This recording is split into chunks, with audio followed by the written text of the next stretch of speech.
السلام عليكم ورحمة الله وبركاته.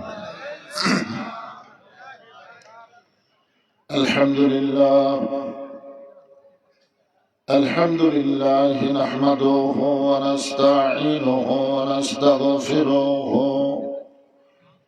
ونؤمن به ونتوكل عليه ونعوذ بالله من شرور أنفسنا ومن سيئات أعمالنا.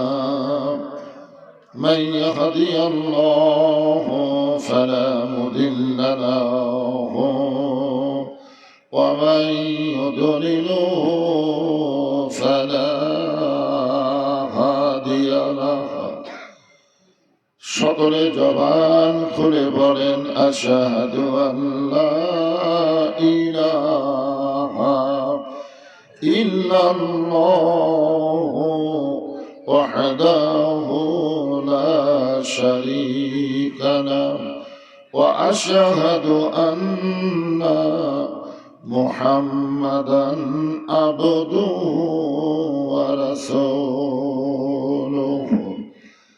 الذي أرسل رسوله بالحق بشيرا ونذيرا وداعيا إلى الله بإذنه وسراجا منيرا.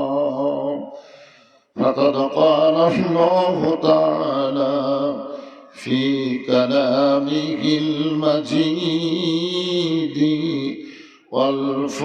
والفرقان الحميد. জবান খুলে সকলে পড়েন আউযু বিল্লাহি মিনাশ الشيطان الرجيم. بسم الله الرحمن الرحيم. إذا أصابتهم مصيبة قالوا إنا لله وإنا إليه راجعون. إن الله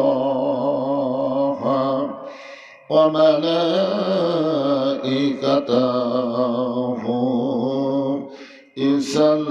يصلون على النبي يا أيها الذين آمنوا صلوا عليه وسلموا تسليما. اللهم صل على محمد اللهم بارك على محمد مشرق حب محمد. সকলে বলি সাল্লাল্লাহু আলাইহি مطلع دیوانیما مطلع خورشید عشقاست سینه سجانیما بلغ العلا بکماله كشف الدجى بجماله حسنت جميع خصاله صلوا عليه وآله اللهم آمين. জান্নাতের বাগান থেকে জান্নাতি মানুষদেরকে নিয়া আমি গুনাহগার তোমার রহমতের দরজায় দুখানা হাত তুলেছি আল্লাহ। হাসরের ময়দানে জাব্বার আর কাহার নামে রূপ নিয়া তুমি যখন বিচার শুরু করবে, তোমার সামনে দাঁড়ায়া সমস্ত নবীরা নাফসি নাফসি বলে কাঁদতে থাকবে। এমন কঠিন অবস্থা হাসরে হবে, সেদিন সমস্ত নবী তার উম্মতকে ভুলে যাবে, শুধু বলবে আল্লাহ আমার কি হবে, আমার কি হবে। একমাত্র দরদি নবী শাফাতের কান্ডারি ইয়া রব্বি হাবলি উম্মতি বলে সেজদায় পড়ে যাবে। সেই কঠিন মুসিবতের সময় আজকের এই মাহফিলকে ওসিলা করে আমাদের সবাইকে রাসূলের উম্মতের কাতারে আল্লাহ কবুল করে নিও। সুবহান রাব্বিকা রব্বিল ইজ্জাতি আম্মা ইয়াসিফুন ওয়া সালামুন আলাল মুরসালিন আলহামদুলিল্লাহি রাব্বিল আলামিন। লা ইলাহা ইল্লাল্লাহ।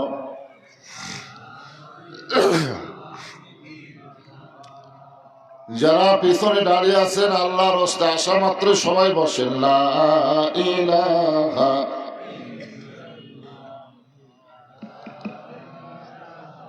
চাঁদ সূর্য যারা গ্রহ তারা আল্লাহ নামের পাগল পারা।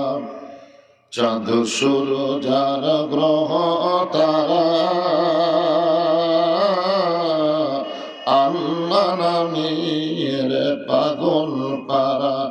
আমার আল্লাহ নামের এতই দয়া,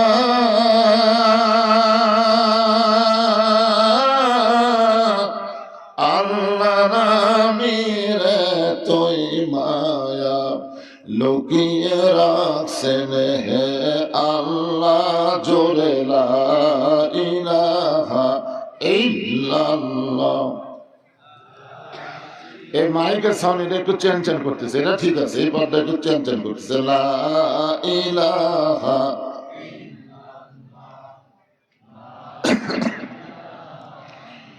পাহাড় পর্বত নদ নদী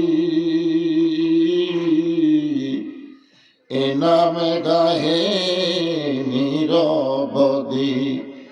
পাহাড় পর্বত নদ নদী এ নামে গাহে নিরবধি। আমার আল্লাহ নামের এতই মধু,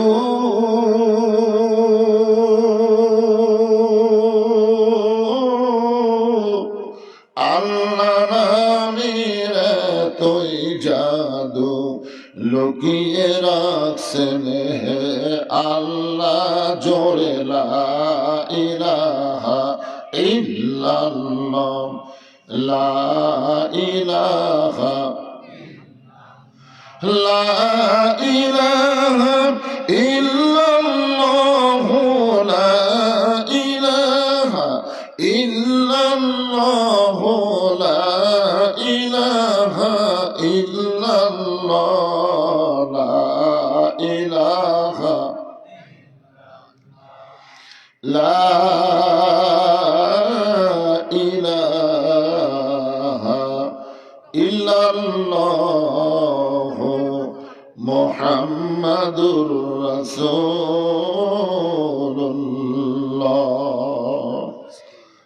রাসূলের মহব্বতে জবান খুলে সকলে বলি সাল্লাল্লাহু আলাইহি ওয়াসাল্লাম। এই যে আপনারা জিকির করলেন, আফজালু জিকির লা ইলাহা ইল্লাল্লাহ। এই জিকির সম্পর্কে আল্লাহ রাসূল বলেছেন, কোন ব্যক্তি যদি সারা জীবন পাপ করে আর মৃত্যুর সময় এই জিকির যদি তার জবানে জারি থাকে, শুধুমাত্র জবানে এই জিকির জারি থাকার কারণে আল্লাহ তার জীবনের সমস্ত গুনাহ মাফ করে দেয়।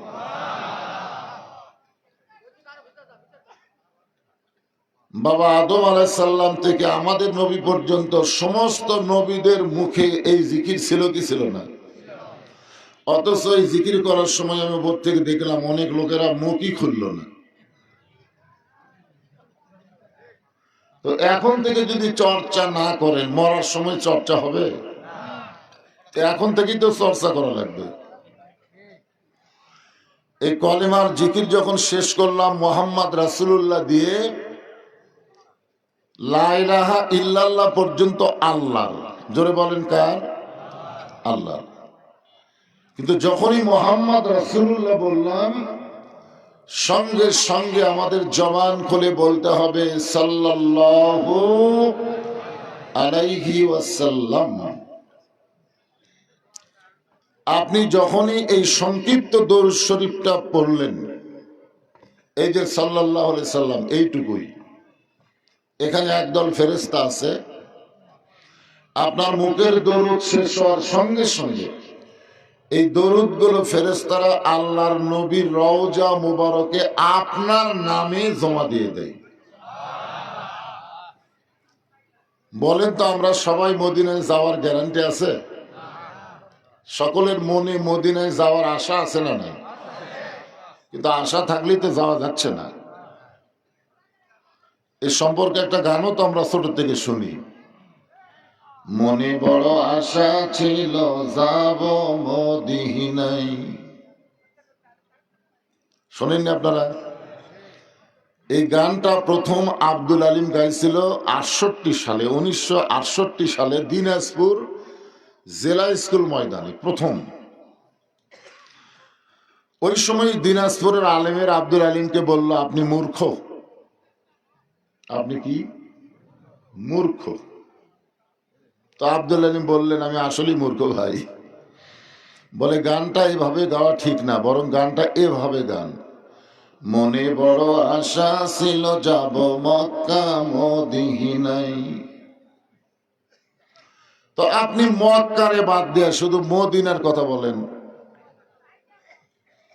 তখন আব্দুল আলিম পবিত্র কোরআন থেকে একটা আয়াত তেলাওয়াত করছিলেন, যদিও শিল্পী মানুষ, গায়ক, তারপরেও কোরআন থেকে একটা আয়াত তেলাওয়াত করে বললেন, কুল, হে রাসূল আপনি বলেন, ইন কুনতুম তুহিব্বুনাল্লাহ ফাত্তাবিউনি ইউহিব্বুকুমুল্লাহ। এই আয়াতের বাংলা অর্থ হলো, কেউ যদি আল্লাহকে পাবার চায়, আল্লাহকে মহব্বত করতে চায়, আল্লাহর গোলামি করতে চায়, ফাত্তাবিউনি, নবী ছাড়া উপায় নাই। এই জন্য আমার সঙ্গে সকলে একটু বলেন সুরে সুরে, উপায় নাই রে, উপায় নাই রে, উপায় নাই, নবী বিনে আল্লাহ পাওয়ার উপায় নাই।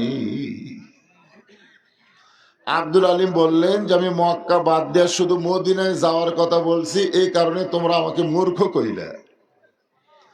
কিন্তু শোনে নাও দুনিয়ার মুসলমান, মদিনার মানুষটাকে কেউ যদি আপন করতে পারে, তার সুন্নাত আদর্শ যদি গ্রহণ করে, তাহলে শুধু মক্কা নয়, মক্কার মালিক আল্লাহ পর্যন্ত তার হয়ে যায়। কি বুঝলেন? এই যে দরুদ শরীফ পড়লেন, কোথায় গেল? কথা কয় না। মদিনায় চলে গেল, মক্কাত না, মদিনাত গেল। যার কাছে ফেরেশতারা দরুদ শরীফ পৌঁছায় দিল, তিনি আমাদের কে হয়? আমাদের সবচাইতে আপনজন, আমাদের সবচাইতে কি আপনজন। নিদানে আখেরাতে তরাইতে পুলসিরাতে কান্ডারি হইয়া নবী পার করিবেন সেই তরণী।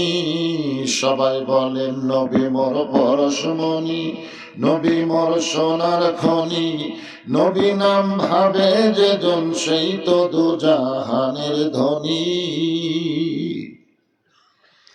এখন থেকে নবীর নাম উচ্চারণ করলে দরুদ পড়তে আমরা কোনো অলসতা, কৃপণতা, বখিলতা করব না, সাথে সাথেই বলবো সাল্লাল্লাহু আলাইহি ওয়াসাল্লাম।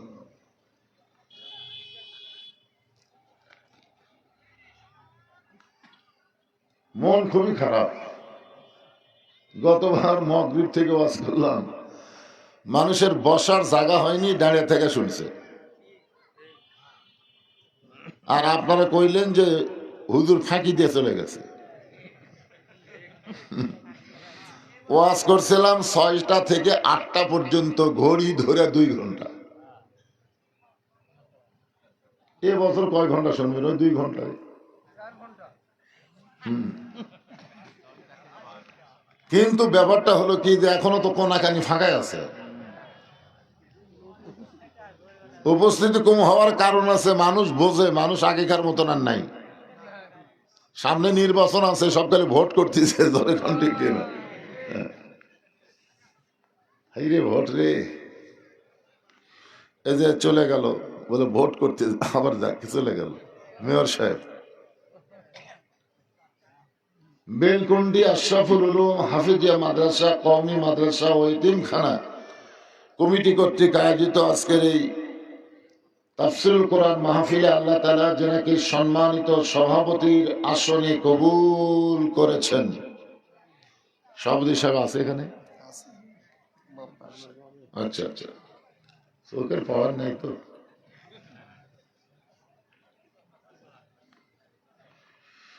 জনাব মোহাম্মদ আহসান হাবিব বাবু, সেক্রেটারি অত্র মাদ্রাসা। আজকের এই মাহফিলের সম্মানিত সহসভাপতি জনাব আলহাজ মোহাম্মদ আসাবউদ্দিন সরকার, জনাব মোহাম্মদ ফজলুর রহমান, সভাপতি অত্র মাদ্রাসা। সেক্রেটারি সভাপতি বানাছে, আর সভাপতি বানাছে সহসভাপতি, উল্টা দিছে। আজকের এই মাহফিলের সম্মানিত প্রধান অতিথি জনাব মোহাম্মদ আলমগীর চৌধুরী বাদশাহ, সম্মানিত বিশেষ অতিথিবৃন্দ, সম্মানিত ওলামায়ে কেরাম,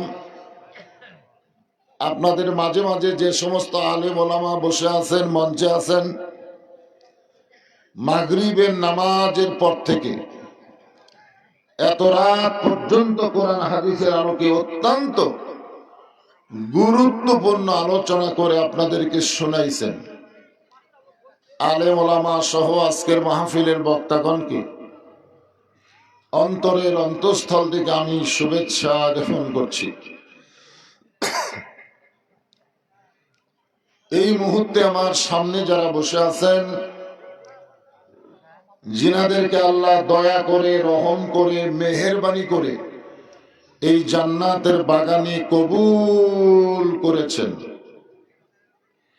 আমি যখন বললাম কবুল করেছেন, তখন আপনাদের কিছু একটা বলা দরকার ছিল।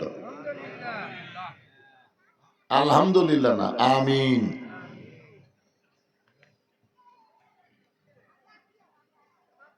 মন চাইলেই এখানে আসা যাবে না ভাই, এখানে আসবার গেলে যোগ্যতা লাগবে, ঠিক না বলেন? অনেকেই মেলার মধ্যে ঘুরতেছে, রাস্তার মধ্যে ঘুরতেছে, আমি দেখলাম তো বহুত। এরা বাহিরে ঘুরতেছে, ভিতরে ঢুকতেছে না।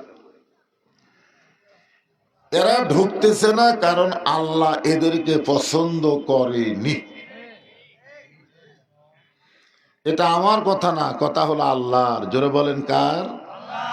আল্লাহ কোরআন কারিমে ইরশাদ করেন, মা সাবাকা মিন হাসানাতিন ফামিনাল্লাহ। বান্দা বান্দির দ্বারা যখন কোনো ভালো কাজ হয়, এই কাজ বান্দা বান্দি করে না, বরং আল্লাহ করায়।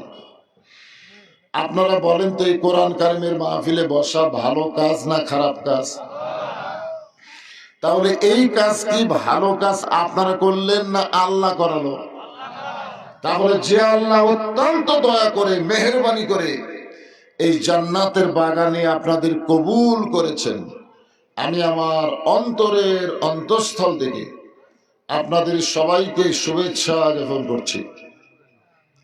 সম্মানিত মা বোনেরা, পর্দার অন্তরালে বসে বসে যারা আলোচনা শুনতেছেন, আমি তাদেরকেও শ্রদ্ধা জ্ঞাপন করে দীর্ঘ 1 বছর পরে এই মুহূর্তে জিজ্ঞাসা করতেছি, আপনারা সকলে কেমন আছেন? আলহামদুলিল্লাহ রাব্বিল আলামিন। ওখান থেকে কে যেন কি কইল? আপনি কেমন আছেন? আচ্ছা আচ্ছা, এটাই হলো সৌজন্য। একবার মুসা আলাইহিস সালাম তুর পর্বতের কিনারায় গিয়ে দাঁড়িয়ে আছে। কোন নবী? মুসা আলাইহিস সালাম। তো আল্লাহ বলতেছে, মুসা তুমি কেমন আছো? মুসা তোমার খবর কি? মুসা বলতেছে আলহামদুলিল্লাহ। তো এখন মুসা নবী চিন্তা করতেছে, আল্লাহ যখন আমার খবর জানবার চালো, আমারও তো আল্লাহর খবর জানা দরকার। কারণ মুসা নবী আল্লাহর সাথে কথা বলার যোগ্যতা আছে না নাই? তো এই কারণে মুসা নবী বললেন, আল্লাহ আপনি কেমন আছেন, আপনার খবর কি? তো এখন আমি আপনাদের বললাম আপনারা কেমন আছেন, সবাই বললেন আলহামদুলিল্লাহ। কিন্তু মুসা নবী যখন আল্লাহর খবর শুনবার চাচ্ছে, আল্লাহ তখন কি করবে? আসলে আল্লাহ কেমন আছে? আপনাদের কি মনে হয় আল্লাহ কেমন আছে? না না না, সব জায়গাতে আল্লাহ থাকলে লাইলাতুল মেরাজে আল্লাহ রাসূলকে ওইখানে নিয়ে গেলেন কেন?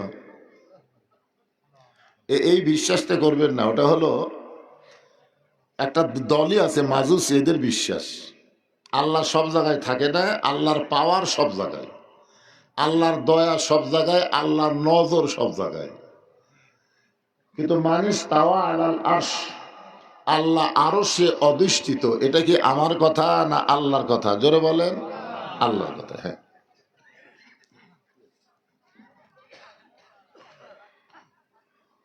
তো এখন আল্লাহ মুসাকে বলতেছে, আমি আল্লাহ কেমন আছি যদি দেখবার চাও, জানবার চাও না, দেখবার চাও।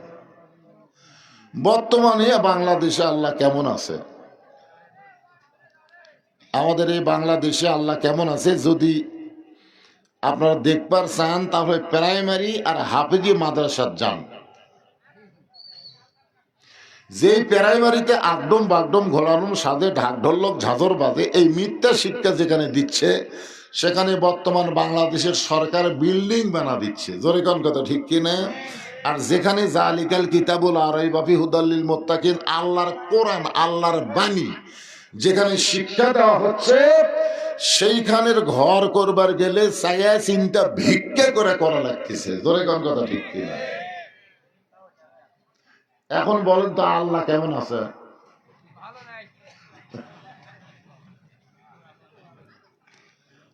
জিজ্ঞাসা করা হচ্ছে, ভাইজান খবর কি? বলে হুজুর এদিকে যা দেখতেছেন এই পুকুর পুষ্করি সবই আমার, ওইদিকে যা জমা তুমি দেখতেছেন সবই আমার, ওইদিকে আমার ভাইয়ের, এদিকে বাচ্চা স্যার, তো সবই যদি তোমাকে হয় আল্লাহর, তখন আল্লাহটা দেখতে গেলে 2 মিনিট হাঁটা লাগবে।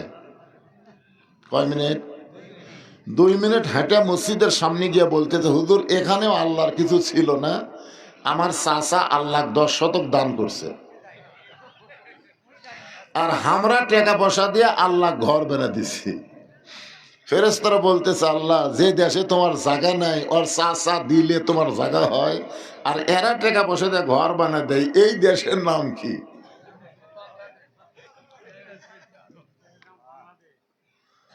আল্লাহ বলতেছে, ওই দেশে আমি আল্লাহর চাইতে গরিব কেউ নেই। বর্তমানে বাংলাদেশে আল্লাহর চাইতে গরিব কেউ আছে? এ কথা বল লাগে। আল্লাহর কোরআনের মাদ্রাসার জন্য আপনাদের কাছে হাত বাড়ালো আমার আগেকার বক্তা, এই কয় টাকা দিচ্ছেন রে? এটা কি টাকার মালিক কি আপনি না আল্লাহ? যেদিন মৃত্যু কাছে আসবে না, আনফিকু মিম্মা রাযাকনাকুম, আয়াতটা আমার স্মরণ আসতেছে না। যখন মৃত্যু তোমাদের সামনে চলে আসবে তখন তোমরাই বলবে আল্লাহ আমার যা আছে সব তোমাকে দিব, 1 বছর টাইম দাও। আল্লাহর ফেরেশতা আজরাইল তখন কান সারা বরাবর একটা চড় মারবি, এমন চড় মারবে, এই শয়তান তোর কিছুই নাই, আল্লাহ তোকে দিছিল পরীক্ষা করার জন্য। আল্লাহর সম্পদ আল্লাহ তোকে দিছিল পরীক্ষার জন্য, আর তুই নিজের মনে করে থুয়ে দিছিস। আজকে মরার সময় ঘুষ দিবি, কোনো লাভ নাই। সব সম্পদ পড়ে থাকবি, খালি কবরত যা গিরাই গিরাই বাড়ি খাবো। জোরে কথা বল, ঠিক কিনা? পকেট টাকা থুয়া মাদ্রাসার জন্য দান চায়, যারা দেয় না এরকে টাকা ঠিকই নামে যাবি ভাই। পুষ্টা খেয়ে পড়বি, হাসপাতাল ছাড়া ভালো হবি না। বউ কাপড় ধোবার যায়, টাইসত কাঠিয়া পড়বি, মাথার বাড়ি খাবি, পঙ্গু হাসপাতাল যাওয়া দেখবি। টাকা দিব না, তোর বাপ দিবি। তোর এখন কথা ঠিক কিনা?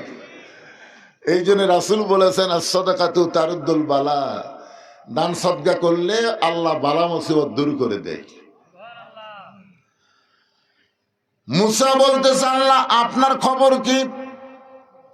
আল্লাহ বলতেছে আমি আল্লাহ কেমন আছি যদি দেখবার চাও, ইযহাব ইলা ফিরআউন ইন্নাহু তাগা।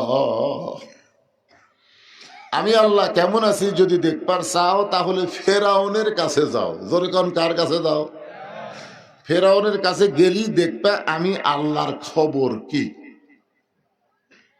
আজকে আমাদের বাংলাদেশে আল্লাহর খবর কি? কোরআনের ওয়াজ হয় কিন্তু কোরআন অনুযায়ী মানুষ চলবার চায় না। এরা উঠলো কে? সামনে থাকা ওটা আর বহুমূত্র ধরবি, উঠবি কা? এই জায়গাটা পুরো করে দেন তো, এই জায়গাটা পুরো করেন, ওই জানার চান্স না পায়। যে কোরআনকে লক্ষ্য করে আল্লাহ বলেছেন অনুনাজ্জিলু মিনাল কোরআনি মা হুয়া শিফাউ ওয়া রাহমাতুল লিল মুমিনিন। এই কোরআন হচ্ছে মুমিনদের যাবতীয় রোগের ঔষধ এবং রহমত। কোরআনের ওয়াজ শুনবার সাথে যদি সামান্য পেশাব লাগে আর আপনি যদি লাভ দিয়ে ওঠেন, এই কোরআনের অভিশাপে আপনার বহুমূত্র হবে। আর যদি পেশাব লাগার পরেও কোরআনের মহব্বতে আপনি বসে থাকেন, পেশাব জাতীয় যত ব্যারাম এই কোরআনের ওসিলায় আল্লাহ ভালো করে দিয়ে দিবে। কি বিশ্বাস হয় না রে? বিশ্বাস হয় না? সেই দিন বিশ্বাস হবে যেদিন বাংলাদেশের কোরআন কোরআনের মঞ্চ থেকে সংসদে যাবে। জোরে কোন কথা ঠিক কিনা? এখন বিশ্বাস হচ্ছে না, এটা জাগা মতো নিয়ে যাওয়া লাগবে, জাগা মতো। বক্তার সামনে কোরআন দেখাম হবে। তাই আমরা এখন প্রায় সব জায়গায় সাহস করে বলতেছি, সব দেখা হলো শেষ, আগামীতে দেখব কোরআনের বাংলাদেশ। বহু শুনেছি, আর শুনবার মন চাচ্ছে না, এখন দেখবার মন চাচ্ছে। ধরে কোন কথা ঠিক কিনা? দেখা লাগবে না আল্লাহ কি কি কছে, এই জিনিসটা দেখা লাগবে না। আল্লাহ বলতেছে আমি আল্লাহ কেমন আছি দেখবার যদি চাও তাহলে ফেরাউনের কাছে যাও। কি জন্য যাবে? ইন্নাহু তাগা, ফেরাউন সীমা লঙ্ঘন করেছে।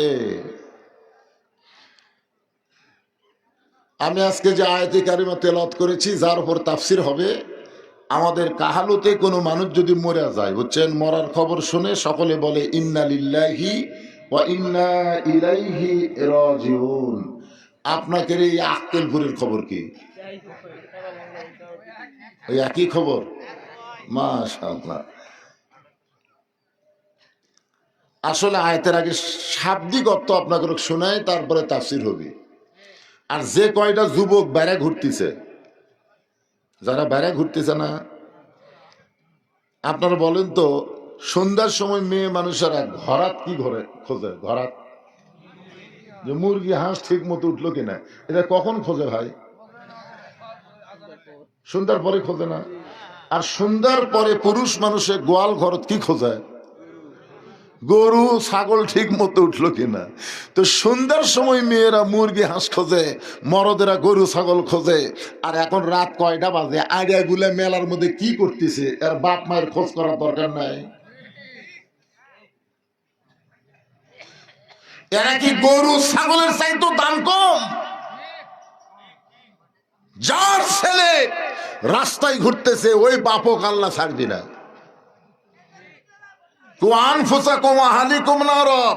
জাহান্নামের আগুন থেকে বাঁচতে গেলে একলাই বাঁচলে হবে না, আহাল পরিবার সমাজ এবং রাষ্ট্র সবাইকে নিয়ে আমাদের বাঁচা লাগবে। জোরে কথা ঠিক কিনা? যারা কোরআনের মাহফিল করছেন, মেলা বসাতেন কেন?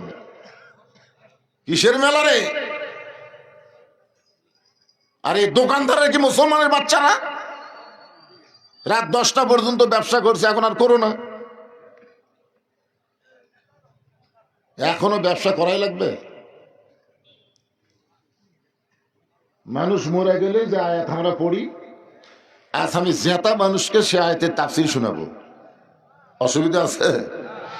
আগে আয়াতটার শাব্দিক অর্থ শোনেন। ইজা মানে যখন, আসাবাতুহুম মুসিবা তোমাদের উপরে বিপদ আপদ মুসিবত আসবে, কলু তখন তোমরা বলবে ইন্না লিল্লাহি ওয়া ইন্না ইলাইহি রাজিউন।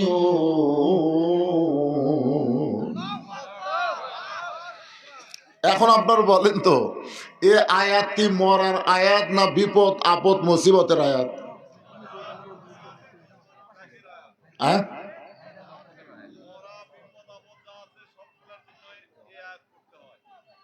না না, মরার জন্য, এটা মরার কথা নাই তো।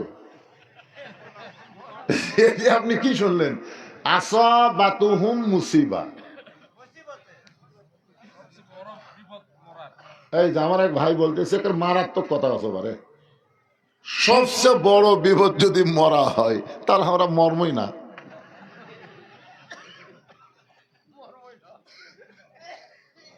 আপনার বলেন তো কারা মরে না? বুঝবার পারলেন না? এই যে ওসমান হাদিক যে গুলি করে মারলো, ওই মরিছে?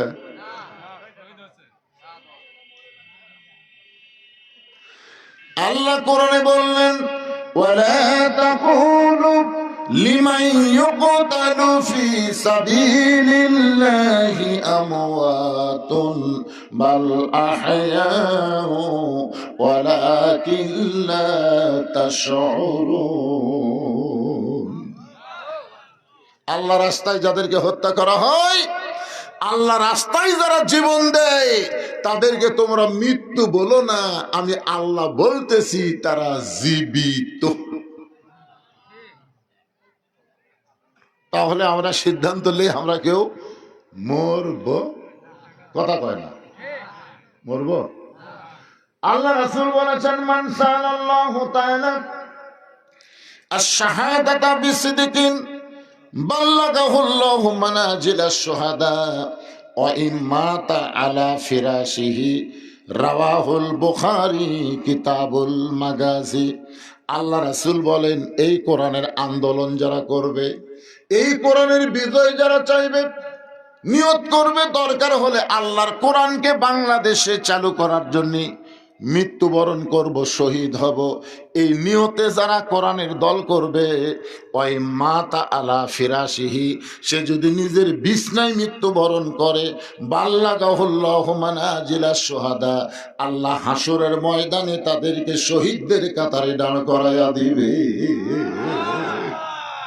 তাহলে আল্লাহর কোরআনের বিজয়ের দরকার আছে না নাই? কারা কারা বাংলার জমিনে কোরআনের বিজয় চান? দুই হাত তুলে একটু আল্লাহকে দেখান তো দেখি। টান টান টান টান করে হাত নামান, হাত নামান, হাত নামান। এই যে এখন তকবীর দিচ্ছে আর এরা পেঁয়া পাও করতেছে। কিরে, তকবীর দিলে খুশি কে হয়? বেজার কে হয়? তো আপনারা যারা তকবীর দিচ্ছেন না, আপনারা কিন্তু তলে তলে শয়তানেরই লোক। মানে 11 সালে যখন প্রথম হজ করবার গেলাম, বুঝলেন, আমার এক সাথী ছিল, এই জামরায় শয়তান পাথর মারার সময় এক ঠ্যাঙের উপর ভর দেখারি ইনকার পাথর মারে, মানে পাথর মারে আর ইক করে শব্দ করে। তা আমরা দুই পায়ের উপর ভর দেয় পাথর মারি, কিন্তু এক ঠ্যাঙের উপর ভর দেয় পাথর মারে। আমি বললাম কে রে ভাই, তুই এইভাবে শয়তান পাথর মারতেছিস কারণ কি? বলে হুজুর, যত জোরে মারমো তত সোয়াব বেশি। আমি বললাম পাগলা, এ জায়গা শয়তান আছে তো কে করলো? এখানে একটা পিলার করে দিছে, এটা ইব্রাহিম নবীর সুন্নত, আমরা আমল করি। তো বলছে না হুজুর, আমার কলজাত শান্তি পাচ্ছি সেজন্য জোরে জোরে মারতেছি। তা আমি বললাম ভাই, আমি একটা কথা শুনলাম। বলে কি কথা? বলে আপনি নাকি হজ করার আগে রেজিস্ট্রি অফিসে গেছিলেন। হুজুর আপনি কেমনে জানলেন? আমি বললাম ভাই, আমি এটাও শুনলাম আপনি 16 বিঘা জমি ছেলে দিছেন আর মেয়ে নাকি 1 বিঘা দিছেন। হুজুর এটা আপনি কেমনে জানলেন? আমি বললাম পাগলা, যে আল্লাহর কোরআনের ফারাইজকে অস্বীকার করে নিজের ইচ্ছা মতো বন্টন করে সে নিজেই শয়তান। তাকে আবার শয়তান পাথর মারা লাগবে কে রে? ওই পাথর তুকি মার, তুকি মার। আজকের এই মাহফিলে যারা আল্লাহ আকবার বলবার পারতেছে না, তাদের ভিতরেই শয়তান বসে আছে। এই কারণে আল্লাহ আকবার জবান তার প্রকাশ পাচ্ছে না। কি এটা কোনো দলের স্লোগান? দলের অমুক দলের অমুক দলের, খালি মরে দেখেন আপনার লাশ সামনে নিয়ে আল্লাহু আকবার দিয়ে জানাজা শুরু হবে। জোরে কোন কথা, ঠিক কথা বলেন? যখন দুনিয়াতে এসেছেন ডান কান্দে আল্লাহু আকবার আজান, বাম কান্দে আল্লাহু আকবার আকামত। আপনার শুনাইনি? তারা আল্লাহ আকবার তো জন্ম হলো, আল্লাহ আকবার দিয়ে মৃত্যু হবে। আর সেইটার উপর তাকবীর দিলে কোন জায়গায় বাঁচতেছে আপনার? দেখি গলা খাঁকার জানত।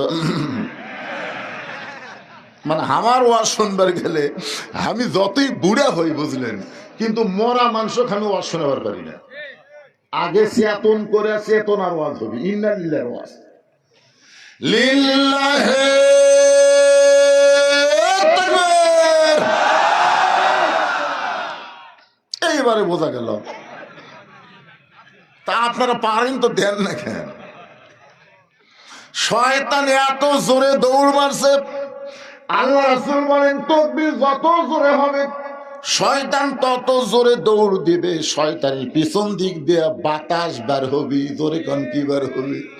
আপনার যে তাকবীর দিচ্ছেন শয়তান বায়ু ছেড়ে দৌড় মারছে। হায় হায় হায়, এই এলাকার মধ্যে থাকা চলবি না রে। এখন আল্লাহ কেমন আছে? মুসা নবী দেখবার যাবি ফেরাউনের কাছে। জোরে কোন কার কাছে? এই জায়গাটায় রেখে আমি এখন চলে আসলাম ইন্না লিল্লাহর উপরে। আমার এক ভাই বললেন মরাটাই হলো সবচাইতে বড় বিপদ, কিন্তু আল্লাহ কোরআনে বলেছেন ইয়া আইয়ুহাল্লাযীনা আমানুত্তাকুল্লাহা হাক্কা তুকাতিহি ওয়া লা তামুতুন্না ইল্লা ওয়া আনতুম মুসলিমুন। এখন বলেন তো, এরা আল্লাহ আকবার দেখলেন, মুসলমান হয়ে যদি মরেন তাহলে বিপদ না রহমত? হ্যাঁ, তাহলে মরা বিপদ কেমনে হলো? তুর পর্বতে মুসা নবী দাঁড়িয়ে আছে। আল্লাহ বলে মুসা তুমি মনে হয় কিছু বলবার চাও। মুসা বলতেছে আল্লাহ আমি একটা মারাত্মক কথা বলবো, আপনার রাগ করা চলবে না। আল্লাহ বলে মুসা কি এমন কথা বলবা? মুসা বলতেছে আল্লাহ আমার যা আছে আপনার তা নাই। আল্লাহ বলে মুসা তোমার এমন কি আছে যেটা আমি আল্লাহর নাই? মুসা বলতেছে আল্লাহ আমার মৃত্যু আছে কিন্তু আপনার মৃত্যু নেই। আল্লাহ বলে মুসা মৃত্যু তোমার কাছে কেমন মনে হয়? মুসা বলতেছে আল্লাহ দুনিয়ার জীবনে যত নিয়ামত আপনি দান করেছেন তার মধ্যে উত্তম নিয়ামতের নাম হলো মৃত্যু। আপনি আমাকে দুনিয়াতে যা দিছেন তার মধ্যে উত্তম নিয়ামতের নাম হলো মৃত্যু। আল্লাহ বলে মুসা মানুষ দুনিয়াতে গেলে মরবার চায় না, আর সেই মৃত্যু তোমার কাছে উত্তম মনে হওয়ার কারণ কি? মুসা বলতেছে আল্লাহ কারণ হলো তিনটা। জোরে বলেন কয়টা? এক নম্বর কারণ হলো আপনি এত সুন্দর জান্নাত বানায় রাখছেন, সেই জান্নাতে যদি যাবার চাই মরা ছাড়া জান্নাতে যাওয়ার কোনো রাস্তা নেই। তাহলে এখন যদি না মরেন জান্নাত কেমনে যাবেন? আপনার কি জান্নাত চান না? চান তো কিভাবে যাবেন? লাইলাতুল মেরাজে আমাদের নবী বাইতুল মুকাদ্দাসের মধ্যে 2 রাকাত নামাজের ইমামতি করেছে, আপনারা জানেন? বিশ্বাস করেন? আবু জেহেল কিন্তু বিশ্বাস করেনি।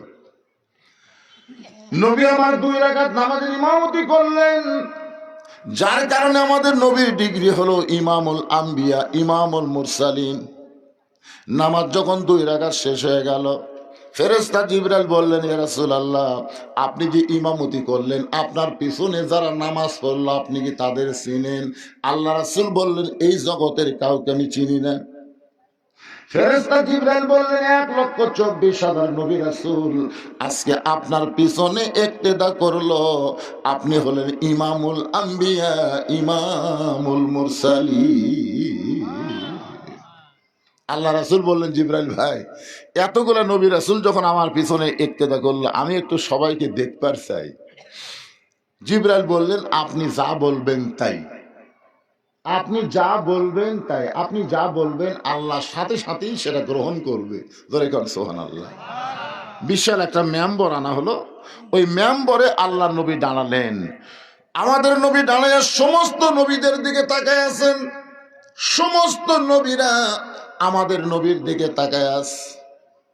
সুবহানাল্লাহ কবেন না? আমাদের নবী সমস্ত নবীর দিকে তাকায় আছে, যেরকম আমি আপনাদের সবার দিকে তাকায় আছি, আপনারা সবাই আমার দিকে তাকায় আছেন, আছে না নাই?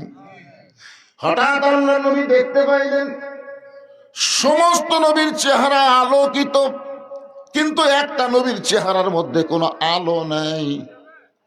নবী বললেন জিবরাইল সবার চেহারায় আলো দেখতে পাই, কিন্তু ওই নবীর চেহারার মধ্যে আলো নেই কেন? জিবরাইল বলে হুজুর আপনি তাকে কাছে ডাইকে জানতে পারেন।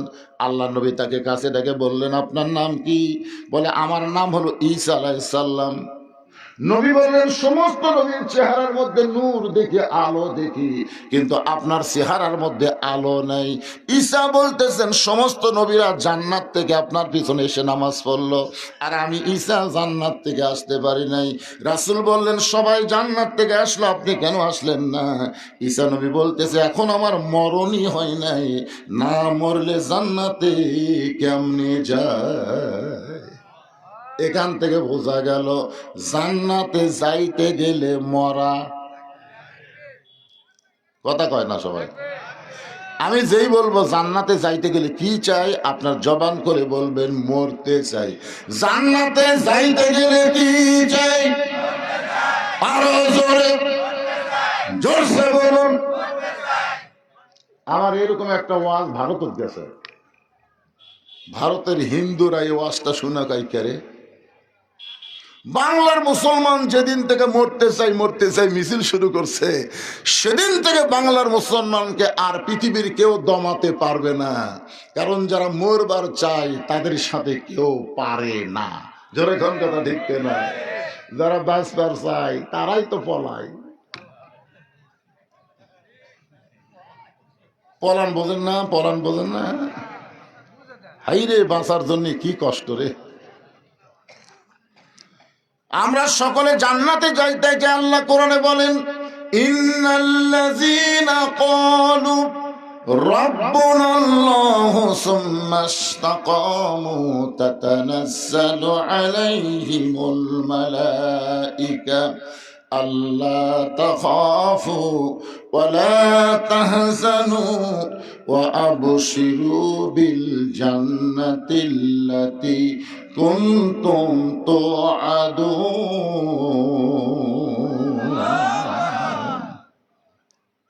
এই যে আল্লাহু আকবার বললেন, এই আয়াতের অর্থ জানেন?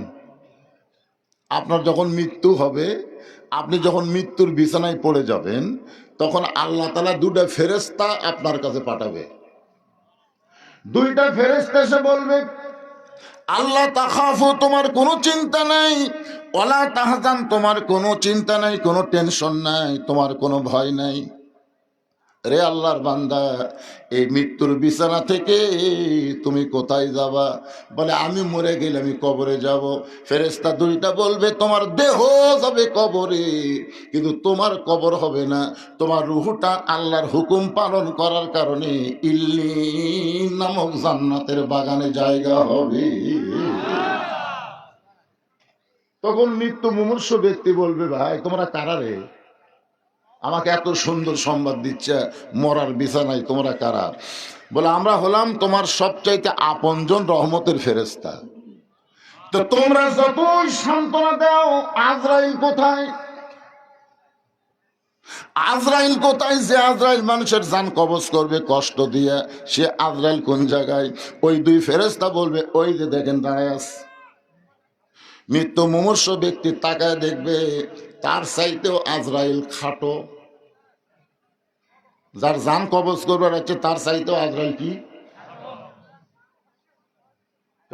কি দেখতেছি আমি সারা জীবন ওয়াজ শুনছি, সব দরিয়ার পানি আজরাইলের মাথা দিলেন নাভি পর্যন্ত ভিজবি না।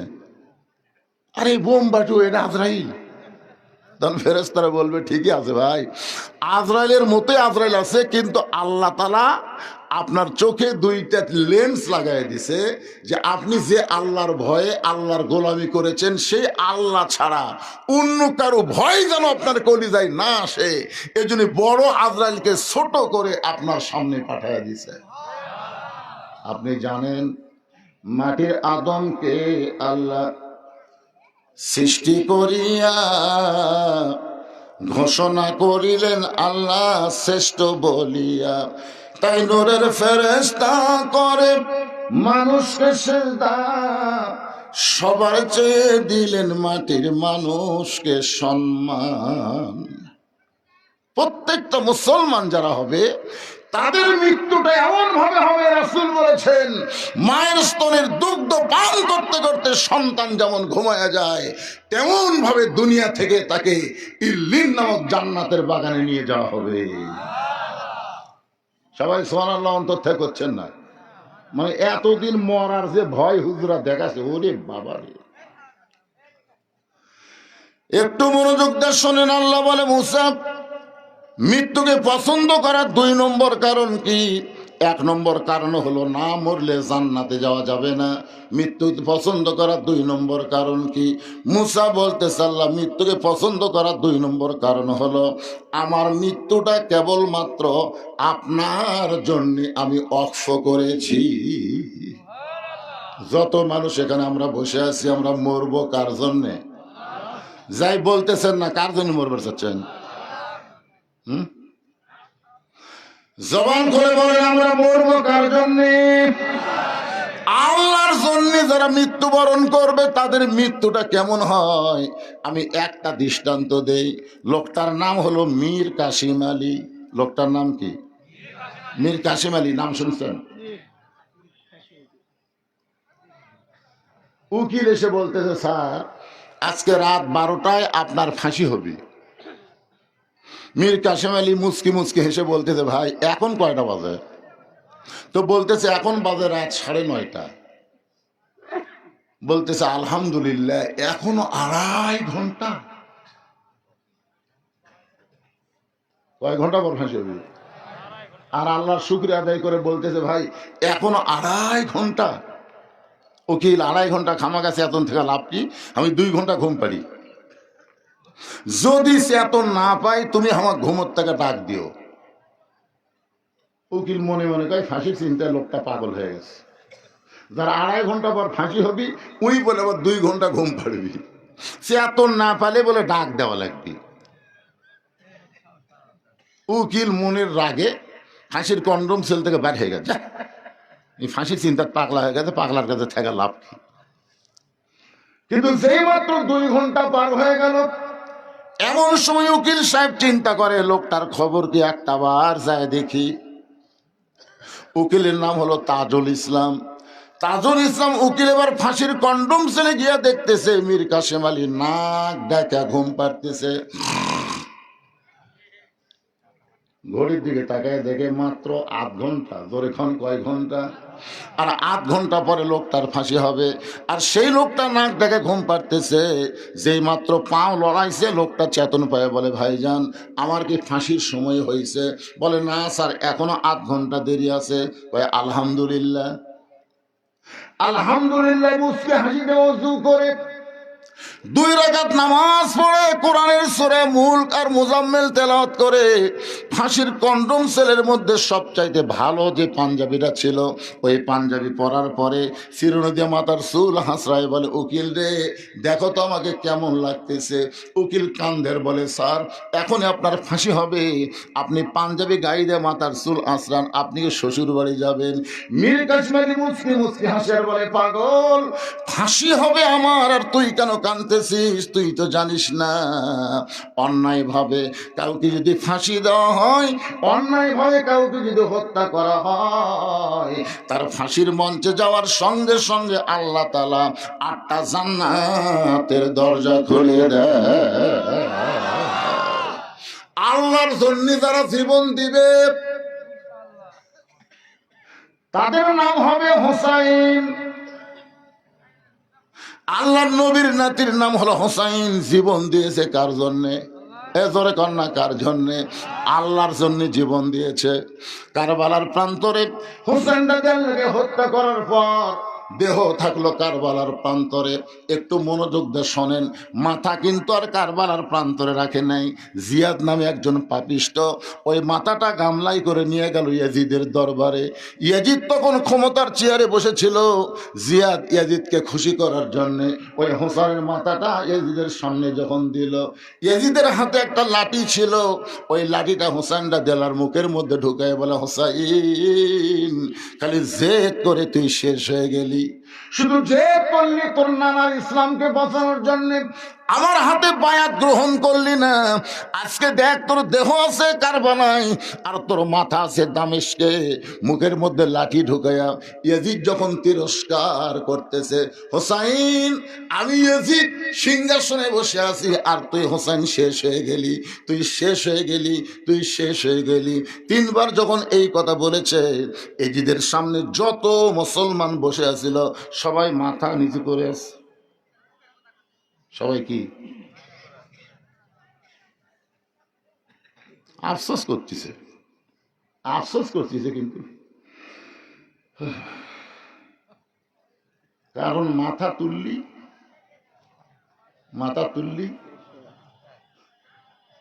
হাসিনা 15.5 বছর কি করেছে ভাই? আমরা খালি মাথা ডাবে আওয়াজ করছি, ধরে কোন কথা ঠিক না? মাথা তুলবারই পারিনি। তুললি এখন পুলিশের আসে আমাদের আলেমদেরকে পহরা দেওয়ার জন্য। আর হাসিনার সময় পুলিশ আসলে কমিটির লোক আগেই দৌড়, বক্তা থুইয়া কমিটি দৌড়। সবাই যখন মাথা নিচু করে বসে আছে,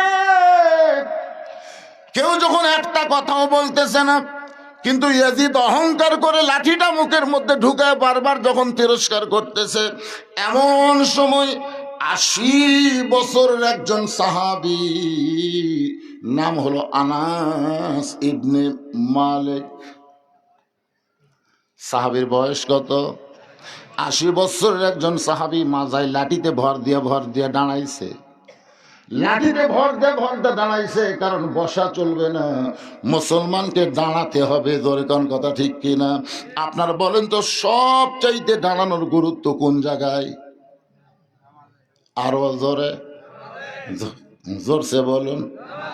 আল্লাহ কোরআনে বলেছেন, আমার বাপের কথা না, কুমু লিল্লাহি কানিতিন, দাঁড়াও আল্লাহর জন্য আনুগত্য নিয়ে দাঁড়াও। আর সব সিয়ারিলে মসজিদে গেছে। কি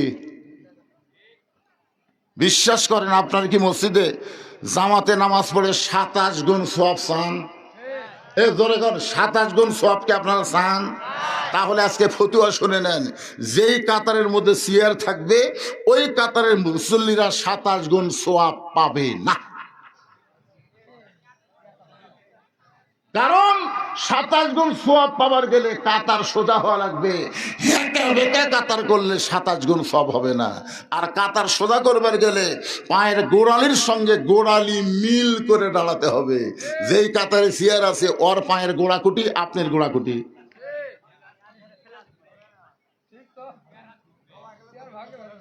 এই কথাটা 27 গুণ সওয়াব যদি আপনি চান, যদি না চান তো চেয়ারে দিয়ে থাকেন, অসুবিধা কি? এই যে গন্ডগোলের কথা আপনার, এই যে ভয় খাচ্ছেন, এই যে ভয় খাচ্ছেন, সামান্য 2 জন লোক জুতা চুরি করে আর এই 2 চোরের ভয়ে সব মুসল্লি জুতেলে মসজিদের মধ্যে ঢুকছে। আপনারা কোন তো চোরের সংখ্যা বেশি না নামাজের সংখ্যা বেশি? 2 চোর ভারে বগুড়া বড় মসজিদের সাইডে যায় 2 চোর, বুকত হাত দা ঠাপাচ্চার বলতেছে আমাকের ভয়ে সব জুতা ভিতরে ঢুকছে। শালা মাত্র 2টা চোর সিনার থাবাচ্ছে। খালি একবার মসজিদের চেয়ার সব বের করে বারান্দা থোবার পারলে সবাই যদি বলে আমরা 27 গুণ সওয়াব চাই, আমাদের কাতারে কোনো চেয়ার থাকবে না, একটা চেয়ারও মসজিদের মধ্যে ঢুকবি না। জোরে কোন কথা ঢুকবি না। গন্ডগোল কিসের গন্ডগোল না? যদি আপনি 27 গুণ চান, আমি আপনাদের কি বলতেছি, নামাজ হবি না এ কথা কছি। সওয়াব যদি 27 গুণ চান, একটু মনোযোগ দিয়ে খেয়াল করবেন। 80 বছরের একজন সাহাবী আনাস ইবনে মালিক লাঠিতে ভর দিয়ে দাঁড়ায় গেছে। দাঁড়ায় বলতেছি ইয়াজিদ, দেখেন বুড়া হলে কি হবে, মুখের ভাগ। ইয়াজিদ, যার মুখে লাঠি ঢুকে তুমি তিরস্কার করতেছ সেই হোসাইনকে তুমি চিনো? যার মুখে লাঠি ঢুকায়া তুমি বলতেছো হোসেন শেষ হয়ে গেছে, এই হোসেনকে তুমি চিনো? সমস্ত মুসলমান যারা ইয়াজিদের দরবারে বসেছিল সবাই মাথা তুলেছে, সবার চোখটা দর দর করে পানি পড়তেছে, কিন্তু কেউ লোকমা দিবার পারে নাই। শুধু একজনই দিয়েছে, তার নাম হলো আনাস ইবনে মালিক। আনাস ইবনে মালিক বলে ইয়াজিদ শোনো, তুমি যে হুসাইনের মুখে লাঠি ঢুকায় তিরস্কার করতেছো, আমি একাধারে 10 বছর, আনাস ইবনে মালিক বলতেছে আমি একাধারে 10 বছর নবীর খাদেম ছিলাম। কয় বছর? আমি আনাস একদিন নবীর ঘরের মধ্যে বসে আছি, আল্লাহর নবী তখন নফল নামাজের মধ্যে রত হয়ে গেছেন। নবী শুধু ফরজ নামাজ মসজিদে আদায় করেছেন, আর সুন্নত নফলগুলো বাড়িতে আদায় করতে পছন্দ করতেন, কারণ বাড়ি গোরস্থান বানানো যাবে না। সুন্নত নফল আপনারা বাড়িতে পড়বেন, বাড়ির ছোট ছোট বাচ্চারা আপনার দেখা দেখি তারা নামাজ শিখবে। ধরে কোন ঠিক কিনা? আমার এক নাতি আছে খুবই ছোট, বুঝলেন। আমি একদিন নফল নামাজ বাড়িতে পড়তেছি, দেখি উই এসে আমার যায় নামাজ খাড়া হয়ে এরকম হাত বান্ধা, মানে আমার মুখ লড়াই। আচ্ছা ওই কি সুরে কেরাত জানে, কিন্তু আমার মুখের দিকে তাকায় দেখে আমি মুখ লড়াই, উইও লড়াই। আমি রুকুত গেলাম, উইও তাই। আমি যখন আঙ্গুল তুলিছি উইও তুলিছে। আচ্ছা আঙ্গুল তুলিছে কি জন্য জানে? আমি যখন শেষদার যাই তখন ঘাড় কাটতে আমার দেখে, আমি কখন শেষদার থেকে মাথা তুলি। ফেরেশতারা বলতেছে আল্লাহ, এ বুড়া না হয় ঠিক মতো নামাজ পড়তেছে, কিন্তু বুড়ার কাছে লাঠি কি করতেছে? আল্লাহ বলতেছে লাঠি বুড়া দুইটাকে আমি কবুল করে নিলাম। জোরে খান সুবহানাল্লাহ। এই জন্যে সুন্নত আর নফল নামাজ আল্লাহ নবী বাড়িতে পড়া পছন্দ করতেন। আনাস বলতেছে এই চিল্লা চিল্লি কে করে রে, চিল্লা চিল্লি কে করে রে?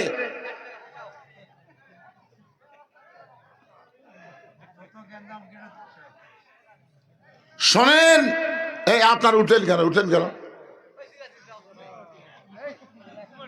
এই মাহফিল কমিটির লোকজন নাই। এই জন্ম যদি ঠিক মতো দিতে বলছেন, খালি মুরগির মতন উঠিছে, হাঁসের মতন নামিছে, একটা দোয়া দরুদ পড়েনি, একটা দোয়া দরুদ পড়েনি, যার কারণে মালগুলা খারাপ বাড়াছে।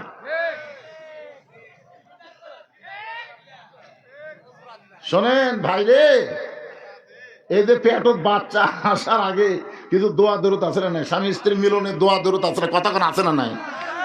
ওই খালি মুরগির মতো লাভ দিয়ে উঠেছে, হাঁসের মতন খপ করে নামিছে, ওরই মধ্যেই এরা ভিতরে ঢুকবে না তো। একবার যদি কেউ আর চিল্লি করে, একবার ওর মাও বাপ পর্যন্ত ওয়াজ নিয়ে যাবো, যা থাকে কথা যায়। এমনিতে আমার মন খারাপ। গত বছর মাহফিলের লোক ভরে খাড়ায় থাকলো, আর এবার লোক এখন পর্যন্ত ভর্তিছে না, কেবল একটু মন ভালো হচ্ছে, যাক আস্তে আস্তে আসছে। আমি একবারও কবারই সাহস পাচ্ছি না, একটু চাপে বসেন ভাই, এটা কবারই সাহস পাচ্ছি না। ফাঁকা ফাঁকা থাকেন তাও ভরা দেখা যায়। আগামী থেকে যদি মাহফিল করেন, মাগরিব থেকে আবার করবেন। আমি দিনের বেলা একটা মাহফিল করলাম, ওটা ধারকি আপনার জয়পুরহাট, খোঁজলে দেখেন, আগামীকাল খোঁজলে দেখেন হাজার হাজার মানুষ। জোহর থেকে আসর হাজার হাজার মানুষ, মাগরিব থেকে এশা হাজার হাজার মানুষ, আর এই 10টা থেকে 12টা শত শত মানুষ, শত শত। কারণ লেয়ার তোষকের একটা মহব্বত আছে না নাই, জোরে কেন আছে না নাই? এই মহব্বত ছবি ছেড়ে পারবি?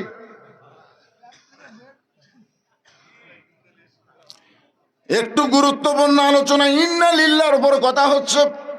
আল্লাহ বলে মুসা মৃত্যুকে পছন্দ করার 2 নম্বর কারণ কি? মুসা বলতেছে আল্লাহ মৃত্যুকে পছন্দ করার 2 নম্বর কারণ হলো আমার মৃত্যুটা কেবলমাত্র আপনার জন্য ওয়াকফ করেছি। এই কথা বলতে গিয়া আনাস ইবনে মালিক নবীর ঘরের ভিতরে, মনে আছে না ভুলে গেছেন? নবী আছে নামাজের শেষদায়, প্রত্যেক ওই হুসাইন, যেই হুসাইনের মুখে ইয়াজিদ লাঠি ঢুকাইছে, প্রত্যেক ওই হুসাইন দৌড়ে এসে নানার পিঠে লাফ দিয়ে চড়ে বলতে, চল ঘোড়া চল, চল ঘোড়া চল। আনাস মনে মনে চিন্তা করে, ছোট্ট বাচ্চা বোঝে না, এই মনে করে আনাস রাদিয়াল্লাহু যখন হোসাইনকে নবীর পিঠ থেকে নামাবার চায়, এমন সময় নবী সেজদারত অবস্থায় হাত দিয়ে নিষেধ করলেন।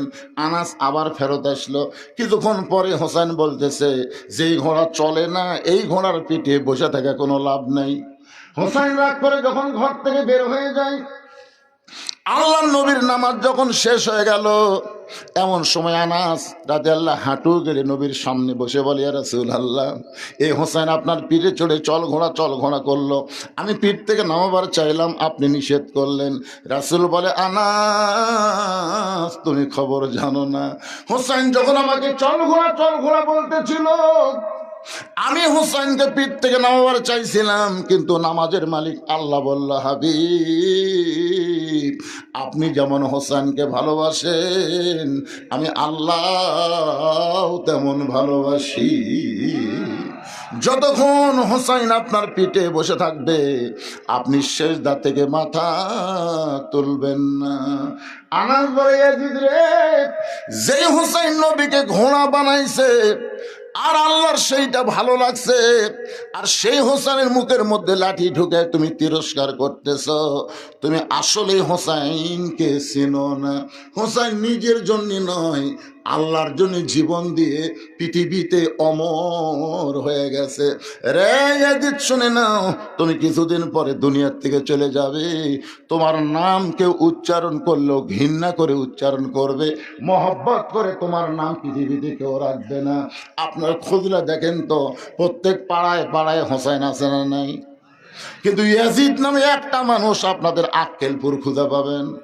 তার মানে বোঝা গেল ইয়াজিদ মরে গেছে, ফুরে গেছে, কিন্তু হোসাইন মৃত্যুবরণ করে নাই, আল্লাহর জন্য নিজের জীবন দেওয়ার কারণে প্রত্যেক পাড়ায় পাড়ায় নতুন নতুন হোসাইনের জন্ম হচ্ছে।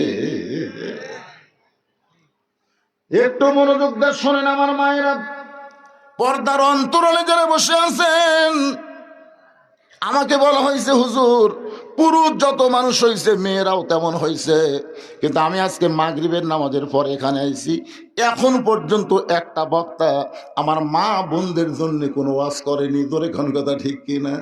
আমার মায়েরা একটু ধৈর্য ধরেন, মাত্র 4টা মিনিট আপনাদের কথা বলবো। চোখের মধ্যে পানি নিয়ে ফাতেমা আলীর সামনে কাঁদতেছে। আলী বলে, ফাতেমা কান্দার কারণ?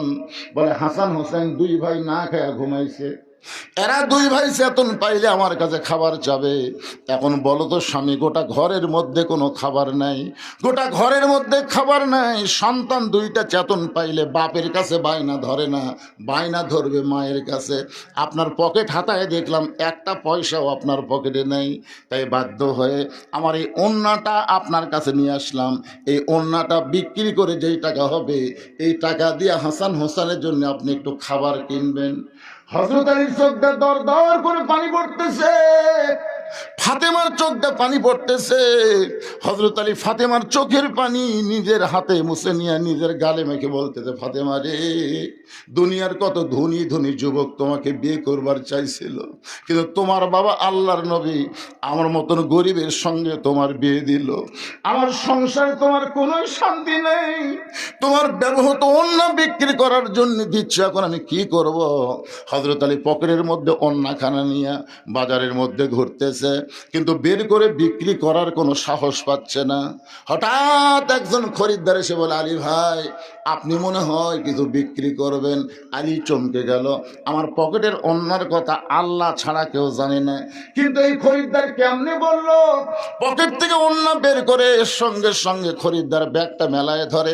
হযরত আলী ব্যাগের মধ্যে অন্য ঢুকায় দিলে ওই খরিদ্দার হযরত আলীকে 6টা দিরহাম দিয়ে কোথায় যেন চলে যায়। হযরত আলী 6টা দিরহাম নিয়ে এক দৌড়ে দোকানদারের কাছে গিয়ে বললেন, ভাইজান, 6টা দিরহামের যে খাবার হবে তাড়াতাড়ি টোপলা করে দাও, আমার হাসান হোসেন চেতন পাইলে মারে কষ্ট দিবে। দোকানদার তাড়াতাড়ি টোপলা করে হযরত আলীর হাতে যখন টোপলাখানা দিবার চাই, দাম কত? 6টা দিরহাম। হযরত আলী পকেট থেকে 6টা দিরহাম যখন বের করে দিবে, এমন সময় এক ফকির এসে বলতেছে, আলী ভাই, আজকে 3 দিন হলে আমার বাড়িতে কোনো খাবার নাই, যদি পারেন আল্লাহর রাস্তায় আমার একটু খাবার দেন। হযরত আলী চিন্তায় পড়ে গেল, 6টা দিরহামের খাবার টোপলা হয়েছে, এখান থেকে যদি আবার ফকিরকে দান করি তাহলে টোপলা কেমনে নিব? এমন সময় আল্লাহর কোরআন বলতেছে, আলী রে, আম্মা সাইলা ফালা তানহার, সায়েলকারীকে ফিরাস না। হযরত আলী সিদ্ধান্ত নিলেন, 1টা টাকা ফকিরকে দিবেন, 5টা দিরহামের খাবার নিয়ে বাড়ি যাবেন। এই মনে করে ফকিরকে যখন 1টা দিরহাম দিবার চায়, এমন সময় আল্লাহর কোরআন বলতেছে, ওমা তুনফিকু মিন শাইইন ফি সাবিলিল্লাহি ওয়াফা ইলাইকুম ওয়া আনতুম লা তুজলামুন।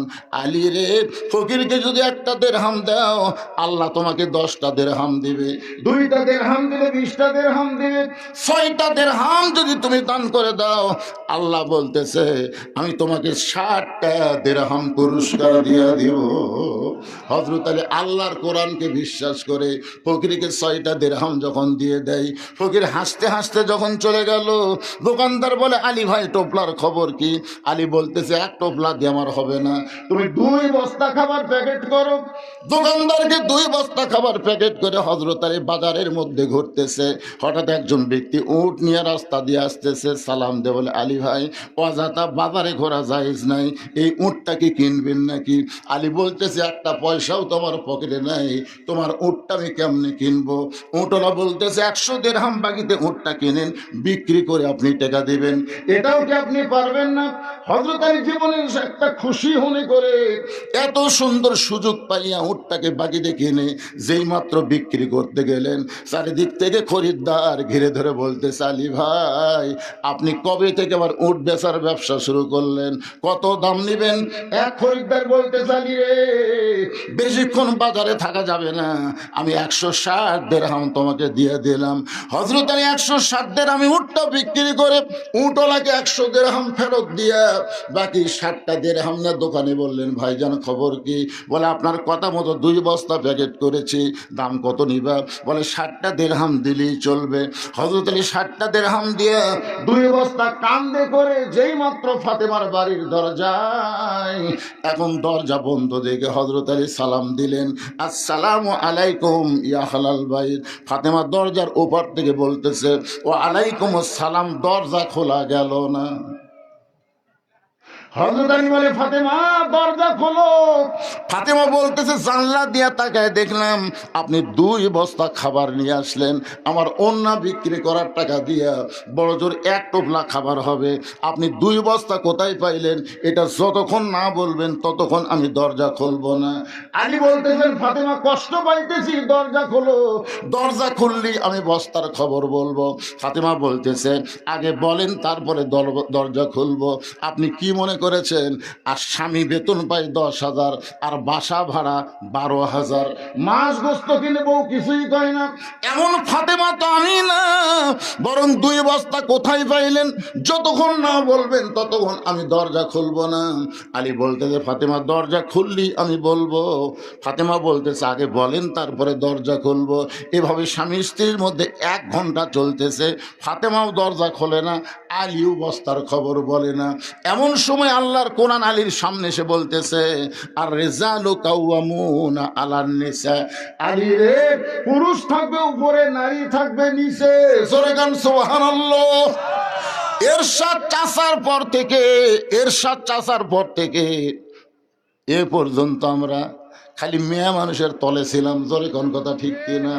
একজন বিদায় নিছে আর একজন পলে গেছে, আগামীতে আর মেয়ে মানুষের তলে থাকার লাগবে? তাহলে আমার সঙ্গে সকলে একটু জবান খুলে বলবেন মেয়ে মানুষের দিন শেষ, মরদ মানুষের বাংলাদেশ। আমি যেই বলবো নারীদের দিন শেষ, কেরে মরদ মানুষের বাংলাদেশ এ কথা বলতে শরম লাগতেছে? এটা কি আমার কথা না আল্লাহর কথা? আর রিজালু কাওয়ামুন আলান নিসা, পুরুষ থাকবে উপরে, নারী থাকবে নিচে। আলী চিন্তা করতে যে ফাতেমা যখন দরজা না খুললো আমি আর ফাতেমার কাছে অনুরোধ করব না। রাগ করে 2 বস্তা কান্দে করে নবীর দরবারে চলে গেছে। আল্লাহ নবী তখন চকিয়ার উপর বসেছিলেন। হযরত আলীর কান্দে 2 বস্তা দিকে নবী আমার চকিয়া থেকে উঠে এসে আলীর কপালে একটা চুমা দিলেন। চুমা দেওয়ার পরে নবী নিজের হাতেই 2টা বস্তা নামাই নিলেন। নবী 2টা বস্তা নামানোর পরে নবী তাকায় দেখে আলীর মুখটা গোমরা দেখা যায়। রাসূল বলে আলী আমি এসে তোমার কাঁধ থেকে 2টা বস্তা নিজেই নামাই নিলাম, আবার তোমার কপালে চুমা দিলাম, এরপরেও তোমার মুখটা গোমরা দেখতে পাই। আলী বলতেছেন ইয়া রাসূলুল্লাহ আপনি অত্যন্ত ভালো মানুষ, কিন্তু আপনার মেয়ে। যেই বলছে আপনি অত্যন্ত ভালো মানুষ কিন্তু আপনার মেয়ে। রাসূল বলে যা বলছো, এরপরে 1 শব্দ উচ্চারণ হবে না। কি আমার মেয়ে কি? আলী বলতে যে হুজুর বলবো না। রাসূল বলতে চালি রে ফাতেমা যদি দরজা খুলতো তাহলে তুমি কি আমার কাছে আসতে? আলী বলতে তো হুজুর আপনার মেয়ে যদি দরজা খুলতো তাহলে আমি আপনার কাছে আসতাম না। আল্লাহ নবী বললেন ফাতেমা ইচ্ছা করেই দরজা খুলে দেয় নাই। আলী বলতেছে আপনার মেয়ে ইচ্ছা করে কেন দরজা খুললো না? রাসূল বলতেছে 4 কারণ। জোরে কোন কয় কারণ? হযরত আলী বলতেছে রাসূলুল্লাহ কি 4টা কারণ? আল্লাহ নবী বলেন 1 নম্বর কারণ হলো ফাতেমার ওন্না কে কিনেছে তুমি কি বলতে পারো? আলী বলতেছে হুজুর আমি জানি না। আল্লাহ রাসূল বলে আলী রে কোন ফকির তোমার কাছে ভিক্ষা নিয়েছে তুমি কি তাকে চিনো? আলী বলতেছে আমি চিনি না। কে তোমার কাছে উট বিক্রি করলো তুমি কি জানো? বলে আমি জানি না। কে তোমার খরিদ্দার হয়ে উটটা কিনলো তুমি কি বলতে পারো? আলী বলতেছে হুজুর আমি কিছুই বলতে পারবো না। রাসূল বলে আলী রে আমি নবী সব জানি, তুমি কি এখন জানবার চাও? আলী বলতে হুজুর 100 বার জানবার চাই। আল্লাহ নবী বললেন তাহলে বসো। কোন খরিদ্দার ফাতেমার ওন্না কিনেছে? কে ফকির হয়ে তোমার কাছে ভিক্ষা নিল? কে তোমার কাছে উট বিক্রি করলো? আবার কে খরিদ্দার হয়ে উটটা কিনলো? যদি জানবার চাও তাহলে বসো, আমি রাসূল বলি তুমি শোনো। আলী বলতে তো হুজুর আমি শুনবই। রাসূল বলতেছে আমি বলবই। তাহলে হযরত আলী যদি শোনার জন্য বসে আপনারা কি শুনবেন? কারা কারা শুনবেন? আল্লাহকে একটু হাত দেখান তো দেখি। লিল্লাহি তাকবীর। হাত নামান। আমাকে এই ক্যাপাসিটি করাই লাগতো না ভাই। খালি দ্বিতীয় বক্তা যদি আদায় করতো আমাকে এলা ক্যাপাসিটি করা লাগে। মুসা ফেরাউনের দরবারে যাবে আল্লাহ দেখার জন্য। 1 নম্বর পয়েন্ট মনে আছে না ভুলে গেছেন? মুসা নবী মৃত্যুকে ভালোবাসে কয় কারণে? 2 নম্বরও তো ওয়াজ চলতেছে। এখন আলী বসে আছে, নবী বলবি। এই যে কোরআন আমার সামনে, আজকে আমার এরপরে কোনো ওয়াজ নাই যে এটি কিছুক্ষণ মারে আর একটি জামো, আজকে এটার ওয়াজই শেষ ওয়াজ। শুনবেন যতক্ষণ, ওয়াজ চলবি ততক্ষণ। অসুবিধা আছে? কথা কোন অসুবিধা আছে? কিন্তু সমস্যা হলো এই মাদ্রাসার কি কি লাগবে বাবা?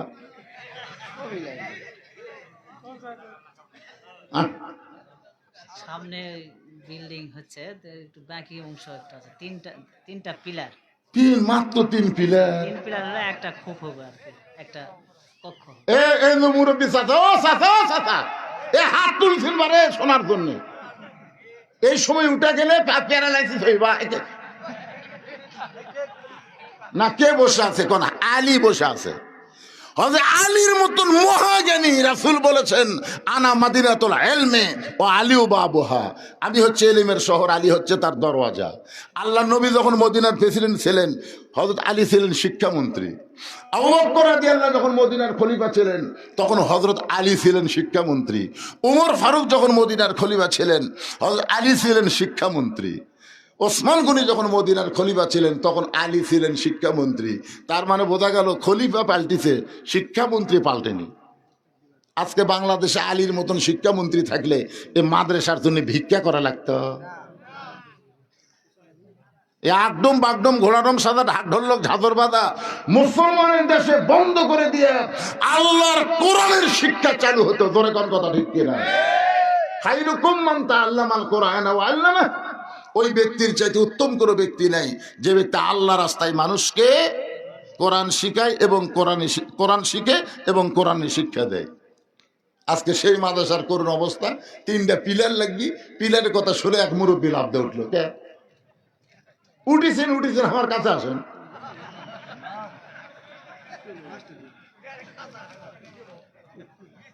কি লগত নেবেন না বাকি নেবেন? আচ্ছা, এই পিলারের জন্য আপনাদের মধ্যে এমন কোন আল্লাহর বান্দা আছে ভাইজান, একটা 1000 টাকা দিবেন? একটা করে 1000 টাকা নিব আমি, 1000 টাকা দিবেন লগত ভাই, বাকি লয়। বাকি লেখাতে চলবি না, বাকি বলে দেয় না। দেখছেন পিছন থেকে বাকি দেয় না। টাকা আছে পকেট নাই? যাও ময়না দাও। মাদ্রাসার পিলার বাবা, মাদ্রাসার পিলারে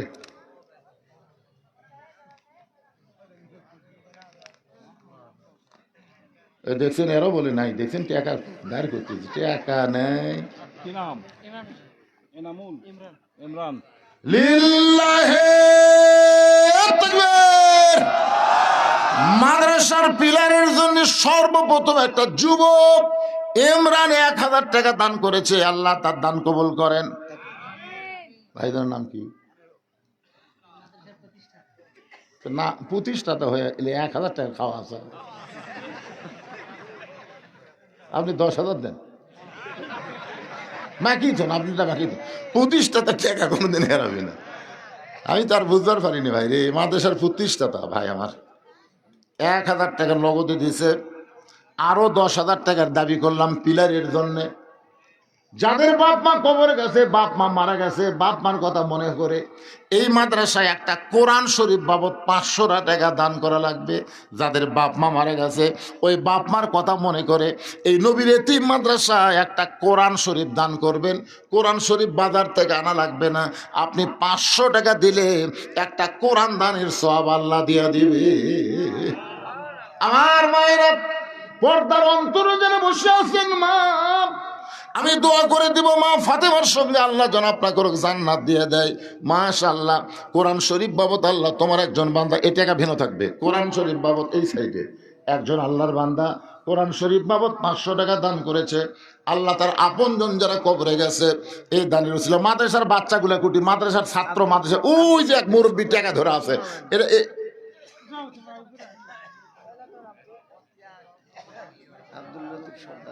কোনটা? না, যে মুরব্বী টাকা দিল। আরে ব্যাগ নিয়ে যাবার কি কথা? এই ব্যাগের টাকাতে পিলার হবে?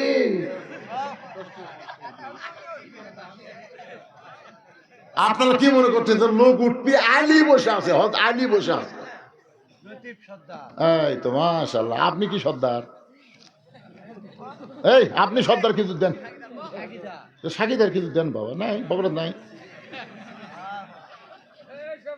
আব্দুল লতিফ সর্দার কোরআন শরীফ বাবদ 500 টাকা দান করেছে।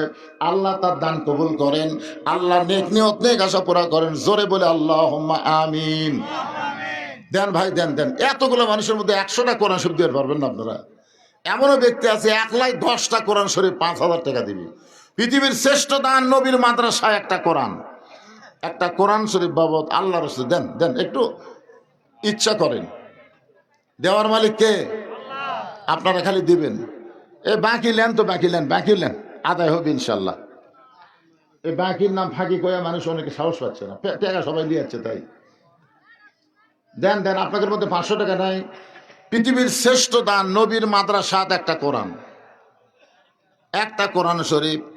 ওমা তুনফিকু মিন শাইইন ফি সাবিলিল্লাহি ওয়াফা ইলাইকুম ওয়া আনতুম লা তুজলামুন। কে রে ছেলেরা, এই তোরা এখনই এসেবার এখনই দৌড় মারিস করে? জুমার দিনে সবার শেষে এসে আগে যায়। আপনার কোন তো এরা কি নামাজ পড়বার আসে? এরা আল্লাহর সাথে মশকরা করবার আসে শেষে যায় আগে। কি দিল? আপনি বলছি কোরআন শরীফের টাকা এই লিখতে লিখবি। এ পর্যন্ত 4টা কোরআন শরীফ হয়ে গেল। আরো 2টা কোরআন শরীফ বাবদ 500 টাকা পাওয়া গেছে। আল্লাহ কবুল করেন, আল্লাহুম্মা আমিন। দুনিয়ারই সম্পদ দুনিয়াতে রবে, ফকির হয়ে মানুষ কবরে চলে যাবে। আপনারা যে লোকটা আগে উঠলেন, আজকে এই মুহূর্তে যে লোকটা টাকা আদায়ের কথা শোনা আগে উঠলেন, ওই লোকটার দেখা দেখি যত লোক উঠবি সমস্ত লোক ওটার পাপ আল্লাহর কান্দ তুলে দিবে। আপনারা কি বলতেছেন? মাদ্রাসাকে আপনার ভাঙবেন? এই মাদ্রাসাকে আপনার গড়বেন না ভাঙবেন? তো তাহলে মাদ্রাসা গড়বেন কেন? উঠেন কেন? পারে দিবার না পারেন বসে থাকেন। যারা দিচ্ছে তাদের দেওয়াটা নিজের চোখে দেখেন তো। আপনাকেও তো শেষে একটা চান্স দেওয়া হবে। 10 টাকা, 20 টাকা, 50 টাকা, 100 টাকা, যিনি যা পারবেন ব্যাগের মধ্যে তো আপনারাও দিবেন। কিন্তু আগে কোরআন শরীফ বাবদ আমি একটু চাইছি। আপনাদের মধ্যে কোরআন শরীফ দেওয়ার লোক নাই? তাহলে 500 টাকা দিবেন, একটা কোরআন শরীফ দান করার সব হবে। বাবা কান্দে, মা কান্দে, কবরেতে শুয়া দেখলি না রে দরদের বেটা একবারও আসিয়া। বাবা মাদ্রাসার তালবে এলেম কোথায়? তোমরা ভিতরে ব্যাগলে নামো।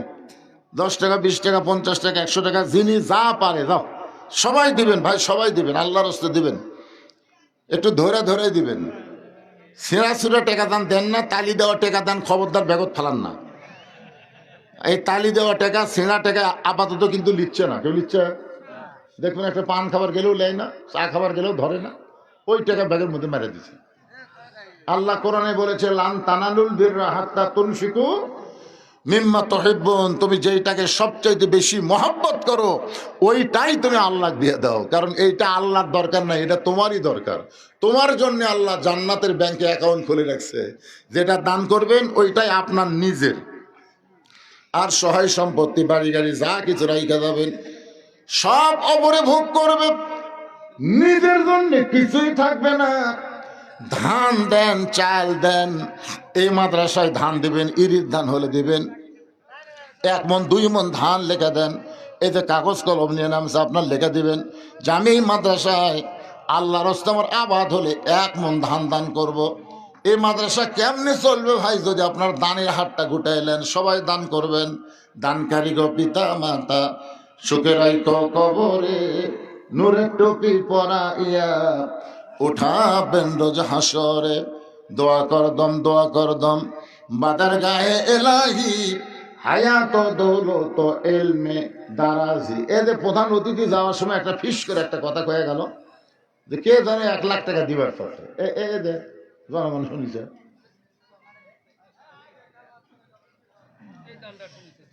শুনিনি? 1 লাখ টাকা দিবার, 1 লাখ টাকা হলে 3টা ফিলের হবি রে, আমাকে কবার দেওয়া লাগবি রে। সৌদি সাহেব আপনি, হ্যাঁ আপনি কি করছেন? কিছু দেবেন না আগে? সেটা কিভাবে হলো? একটা সিস্টেম কর। ভাই আপনার দাও আগে হতা, ওদের মুরব্বী হচ্ছে, আপনি দাও হতা।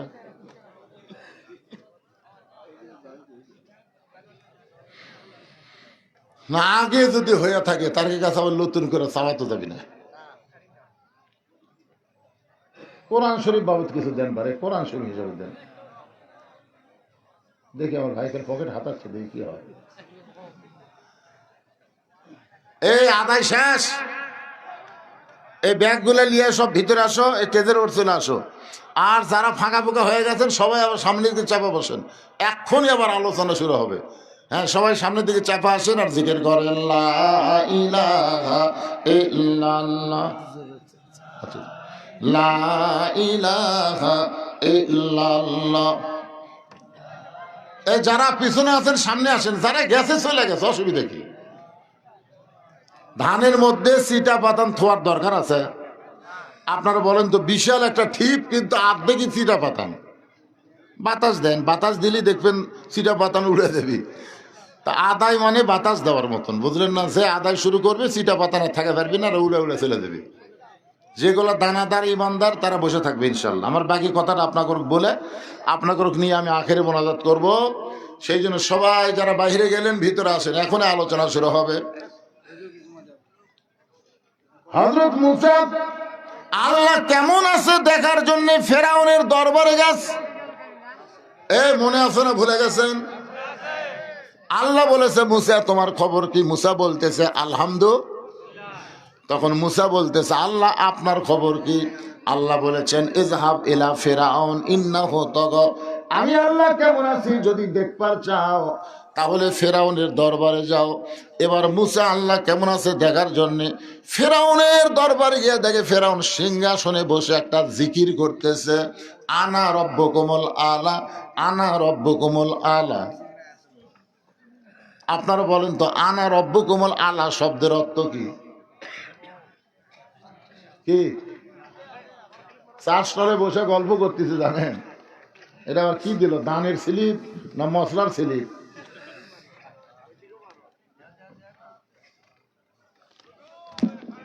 আসসালামু আলাইকুম। আমরা আন-নূর ফাউন্ডেশন থেকে বলছি, আমরা আপনার এলাকার সন্তান। আন-নূর ফাউন্ডেশন থেকে সর্বনিম্ন 5 বস্তা সিমেন্ট বা এর অর্থ প্রদান করব ইনশাল্লাহ। মানে আন-নূর ফাউন্ডেশন এখানে কোথায় আছে? মাশাআল্লাহ, 5 বস্তা সিমেন্ট দিবেন। মাশাআল্লাহ, 5 বস্তা সিমেন্ট প্রদান করবে ইনশাল্লাহ। আর আমাদের সামনে যেহেতু 2টা প্রোগ্রাম, একটি হচ্ছে রমজান মাসে সবার জন্য ফ্রিতে কোরআন শিক্ষা, আর দ্বিতীয়ত হচ্ছে ঈদুল ফিতরের আগে গরিব দুঃখীদের মাঝে সীমায় চিনি বিতরণ।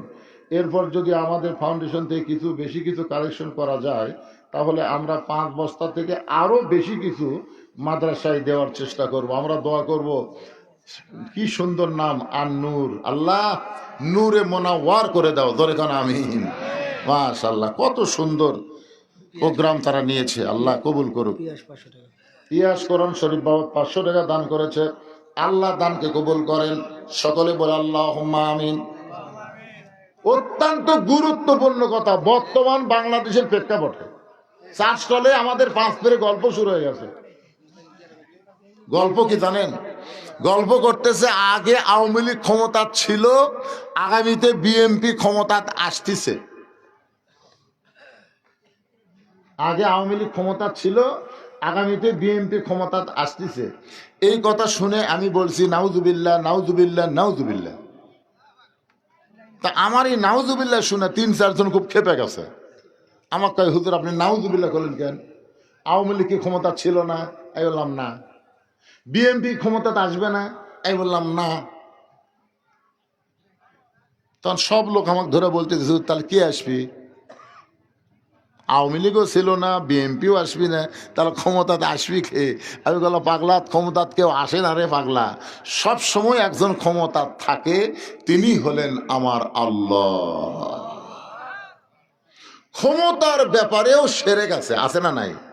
অমুক দল ক্ষমতাতে আছে। আপনার বলেন তো, কোন দল ক্ষমতায় আছে না আল্লাহ ক্ষমতায় আছে?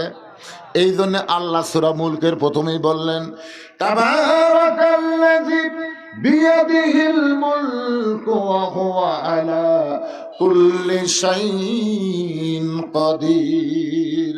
গোটা পৃথিবীর রাজত্ব কর্তৃত্ব মালিকানা কার হাতে? সমস্ত ক্ষমতার মালিক কে? আরো জোরে। আচ্ছা, আওয়ামী লীগ যদি ক্ষমতা থাকতো তাহলে 24 সালের 5ই আগস্ট কি হলো? এই জন্য বিশ্বাস করা লাগবে আগামীতে তারা ক্ষমতার ধান্দা করতেছেন, ক্ষমতা আপনাকে রে না, ক্ষমতা কার?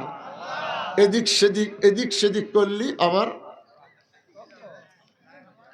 হ্যাঁ, এই জন্য ভাই টেলটি বেলটি করেন না। আল্লাহ রাসূলের হাদিসের ব্যাখ্যায় বলা হয়েছে, আল্লাহর কোরআন দিয়ে যখন রাষ্ট্র চলবে তখন নেতারা ক্ষমতা পাওয়ার আগে গরম থাকবে, ক্ষমতা পাওয়ার পরে নরম হবে। আজকের দ্বিতীয় বক্তা এটা আপনাকে শুনাই দিয়ে গেছে, ধরে কোন কথা ঠিক কিনা? আপনারা বলেন তো, হযরত ওমর ক্ষমতা পাওয়ার আগে কি ছিল? খালি গরম। যে রাস্তা দিয়ে হযরত ওমর যাইতো ওই রাস্তা দিয়ে শয়তান 40 দিন যাবার পারত না। আর দায়িত্ব পাওয়ার পরে কি হচ্ছে? এমন নরম যে আটার বস্তা কান্দত করে নিয়ে গেছে, ধরে কোন কথা ঠিক কিনা? আর আমাদের বাংলাদেশে মানুষের আইন চলার কারণে ক্ষমতা পাওয়ার আগে নরম, ক্ষমতা পাইলে হয় গরম। কি নরম দেখছেন? আমার এলাকার এক নেতা গাড়ি থামাতে পারে ফকিরক দেখে, ফকিরক দেখে গাড়ি থামাছে। গাড়ির থেকে নেতা নিচে নামে ফকিরক সালাম দেয়, আসসালামু আলাইকুম চাচা, কেমন আছেন? ফকির খালি চারিদিকে সালু বালু করে, এরকম তাকায়, কাক সালাম দিলে বাবা? বলে আপনাকে দিলাম, আমি ভিক্ষা করে খাই। তাই ভোটের আগে আমার মতন ভালো মানুষ কেউ নেই চাচা, ভোটের আগে খুবই ভালো। ফকিরক সালাম দেয়, জমির যে ধান উইয়া দেয়, কৃষকের সাথে গলাগলি করে। খালি ভোটটা পাওয়া হয়ে গেলে ওই নেতার সামনে 100 মোটর সাইকেলের চামচা, পিছনে 100 মোটর সাইকেলের চামচা, ধরে কোন কথা ঠিক কিনা? মাঝে মধ্যে নেতা যদি আক্কেলপুর বেড়াবার আসে, গরিব ভোটার নেতার কাছে যাবার চালে চামচার ঘুরতে একটাও যাবার পারবি না। এই জন্যে ঘুতে ঘুতির নেতা যেন সামনে না আসে, এই চালাকি আমাদের করার দরকার আছে না নাই? দরকার আছে না নাই? একটু মনোযোগ দিয়ে শুনবেন। ফেরাউন জিকির করতে চান আর রব্বুকুমুল আলা, আমি হলাম সবচাইতে বড় আল্লাহ। মুসা নবী হাত চুলকাই। মুসা নবী কি চুলকায়? হাত চুলকানোর মানে কি? যার চড়ে আজরাইলের চোখের মুনি উল্টে গেছে, যার চড়ে হাতত পাওয়ার আছে না নাই? মুসা নবী ছোট অবস্থা একবার ফেরানো চল মারছিল আসিয়ার কোল থেকে, তখন এত সুন্দর রে, এত সুন্দর, দেও তো আমাকে একটু দেও। তখন মুসা নবী তো চিন্তা করতেছে, আমার মাও ভাষা দিল, নদীর ভাষা দিল, তুই ভাই তুই কত মাও হত্যা করছু যে বেটা চলজান জন্ম দিবার না পারে, তুই আমার কোলত নিছু। করে কান্দে একটা চল মারছে, কান্দতে কান্দতে একটা ঘুতা লেগেছে। ফেরাউন লোক দেখে দুটা দাঁতই লড়িতে পারে। এই ছোট বাচ্চার কান্নার থাপ্পড় খায়া ফেরাউনের দুটা দাঁত লড়িছে। এখন মুসা কি আর ছোট বাচ্চা আছে? এরকম যেই হাত চুলকাই। আল্লাহ বলেন, উদু ইলা সাবিলি রাব্বিকা বিল হিকমাত মাউইযাতিল লিল হাসানা। মুসা রে, আমি আল্লাহ কেমন আছি এইটা দেখার জন্যে তোমাকে ফেরাউনের কাছে পাঠাইছি। আমি আল্লাহ আসমানে আর দুনিয়াতে, ফেরাউন নিজে আল্লাহ হয়ে গেছে। মুসা বলতে চাল্লাম, তুমি আসমানে আর দুনিয়াতে, ফেরাউন আল্লাহ হওয়ার কারণ কি? আল্লাহ বলতেছে, মুসা রে, একদিন ফেরাউন ঘরের মধ্যে জিকির করতেছে, আমি কে, আমি কে, আমি কে। ইতিমধ্যে হামান ঢুকা বলতেছে, আপনি চিনতেছেন না? ফেরাউন বলে, 400 বছর হলো, অসুখ বিসুখ হয় না, জ্বর জারিও হয় না, আমার মাথাও ঘোরে না পারে, আমি কে? তখন হামান বলতেছে, তাহলে আপনি আল্লাহ হয়ে গেছেন। হামান বোঝেন না? ওবাইদুল কাদের হামান, আর হাসিনা হচ্ছে ফেরাউন। কথা ঠিক না? তো এখন হামান বলতেছে, আপনি আল্লাহ হয়ে গেছেন। তখন ফেরাউন বলতেছে, আল্লাহ তো ভালোই লাগতেছে। আল্লাহ ভালো লাগতেছে, এখন দেখালে বাইরে আল্লাহ কোন পিটন খাবেন। তো ফেরাউন কয় তাহলে আল্লাহ বলবো পিটুন খাবো না, কখন? বলে সেই সমাজ সেই পরিবেশ চালু করতে 40 বছর লাগবে। কয় বছর? 40 বছর লাগবে। আসমানি কিতাব দুনিয়াতে যারা বিশ্বাস করে তাদেরকে ধরে ধরে জেলত বন্দি করা লাগবে। যারা আকাশের কিতাব আল্লাহর কিতাব যারা বিশ্বাস করে, আল্লাহর কিতাবের যারা ওয়াজ করে, তারকে ধরে ধরে জেলত বন্দি করা লাগবে। আর যেখানে কোরআনের আসমানি কিতাব শিক্ষা দেওয়া হয়, আগডম বাগডমের টাকা দেওয়া হবে, কিন্তু কোরআনের কিতাবের শিক্ষা যেখানে দেওয়া হয় সেখানে একটা পয়সাও দেওয়া হবে না। এই শিক্ষাগুলো বন্ধ করা লাগবে। আসমানি কিতাব যারা বিশ্বাস করে তাদেরকে জেলত তোলা লাগবে। নতুন করে মানুষ যেন আল্লাহর খবর না পায়, এই চিন্তা দুনিয়ার মধ্যে নিয়ে আসে। আপনি আল্লাহ বলে দাবি করলে উপর দিকে কারো খেয়াল নেই, নিজ দিকে যাওয়ারও কারো চিন্তা নেই, আপনি আল্লাহ হবেন। বর্তমানে বাংলাদেশে কি চলতেছে? এই জন্য আমরা সবাই বলবো সব দেখা হলো শেষ, আগামীতে আমরা দেখব আল্লাহর কোরআনের বাংলাদেশ। জোরে কোন কথা ঠিক কিনা? এখন ফেরাউন বলে আল্লাহ আমি কি করব? মুসা বলতেছে আল্লাহ আমি এখন কি করব?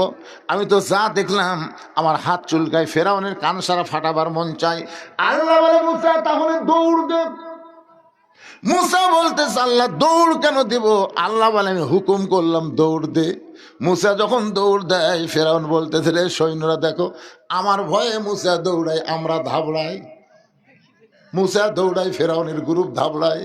এক সময় মুসা বলতেছে আল্লাহ, ফেরাউন কিন্তু বলতেছে আমার ভয়ে দৌড় দিচ্ছে, আমি কিন্তু ফেরাউনের ভয়ে দৌড় দিচ্ছে না, আমি আপনার হুকুমে দৌড়াই।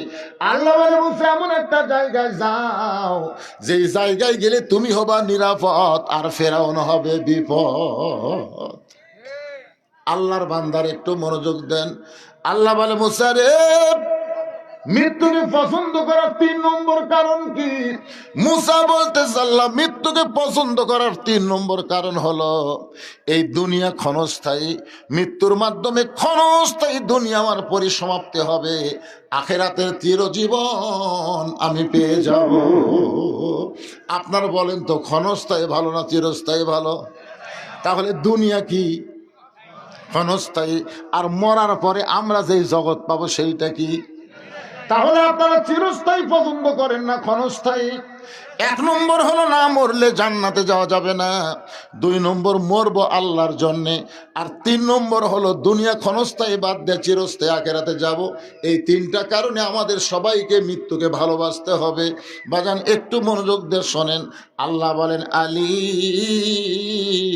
ফাতেমার ওড়না কে কিনেছে? আলী ফাতেমা হলো পর্দানিশী। আল্লাহ নবীর মেয়ে ফাতেমা হলো পর্দা নিশি। জোরে বলেন কি নিশি? কেমন পর্দা নিশি? আল্লাহ নবী বললেন ফাতেমা রে মেয়েদের জন্য মাত্র 4টা আমল করা লাগবে। 1 নম্বর হলো নামাজ 24 ঘন্টার মধ্যে 5 বার নামাজ আদায় করবা ও ফাতেমা। 2 নম্বর হলো রমজান মাসে 1 মাস রোজা রাখবা, 12 মাসের মধ্যে রোজার হক আদায় হয়ে যাবে ফাতেমা। 3 নম্বর স্বামীর খেদমত। স্বামীর খেদমত সবসময় করা লাগবে না, তবে যখন স্বামী খেদমত চাবে তখন খেদমত করবা। রাসূল বলে 4 নম্বর ফাতেমা সতীত্বের হেফাজত, পর্দা করা। ফাতেমা এই পর্দার কোনো সময় নাই, এই পর্দা সব সময় করা লাগবে। ফাতেমার কাছে একটা ওড়না ছিল, ওই ওড়নাটা মাথার উপর এভাবে তুলে দিয়ে বলল বাবা। এই মুহূর্ত থেকে ফাতেমা পর্দার মধ্যে ঢুকে গেল। বাবা এই মুহূর্ত থেকে ফাতেমা পর্দার মধ্যে ঢুকে গেল। আল্লাহ রাসূল বললেন আল্লাহ আমার মেয়ের কাছে পর্দার ওয়াজ করলাম, আমার মেয়েটা পর্দার মধ্যে ঢুকে গেল, আল্লাহ তুমি পর্দা কবুল করে নিও।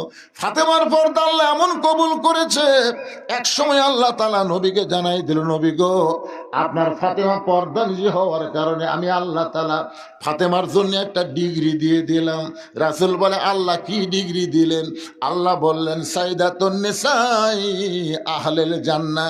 আপনার ফাতেমাকে শুধুমাত্র পর্দানিশী হওয়ার কারণে জান্নাতি নারীদের নেত্রী বানায়া দিলাম।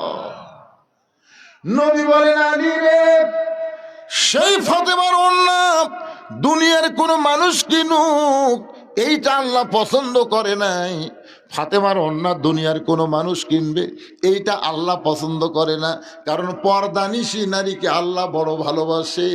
আমার মায়েরা যারা পর্দায় আছেন, মা, পর্দার মধ্যে যদি থাকেন আল্লাহ তাআলা আপনাদের ভালোবাসবে, আপনাদের হাতের মধ্যে বরকত দিবে, আপনারা যা কিছু করবেন সব কিছু আল্লাহ রহমত দিয়া হেফাজত করবে। ধরে কান সুবহানাল্লাহ। পর্দানিশী নারীরা যখন তরকারি পাক করবে, ওই তরকারি স্বাদ হবে, ভাত পাক করবে, ভাত স্বাদ হবে। পর্দানিশী নারীরা যার মধ্যে হাত দিবে সেইটার মধ্যে আল্লাহ বরকত দিয়া দিবে। আর নবী বলেন, আলী রে, আল্লাহ একজন ফেরেশতাকে, একটা ফেরেশতাকে খরিদ্দার বানায়া 6টা দিরহাম দিয়া তোমার কাছ থেকে ফাতেমার ওড়নাটা কিনে নিয়ে আল্লাহ সেই ওড়নাটা জান্নাতের মধ্যে যত্ন করে রাইখা দিয়েছে।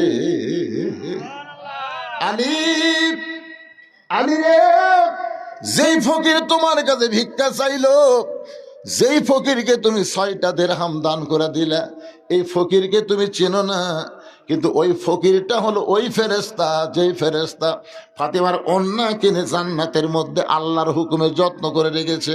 আল্লাহ তাআলা ওই ফেরেশতাকে ফকির বানায় তোমার কাছে পাঠায়, বলতেছে যাও যাও আলীর কাছ থেকে 6টা দিরহাম নিয়ে আসো। ফেরেশতা কান্দের বলে, আল্লাহ, যে 6টা দিরহাম দিয়া হাসান হোসেনের জন্য খাবার কিনবে, আপনি সেই 6টা দিরহাম আবার ফেরত নেবেন? আল্লাহ আপনি এত নিষ্ঠুর, আল্লাহ আপনি এত নিষ্ঠুর। আল্লাহ বলতেছেন, আল্লাযী খলাকাল মাউতা ওয়াল হায়াতা লিয়াবলুয়াকুম আইয়ুকুম আহসানু আমালা।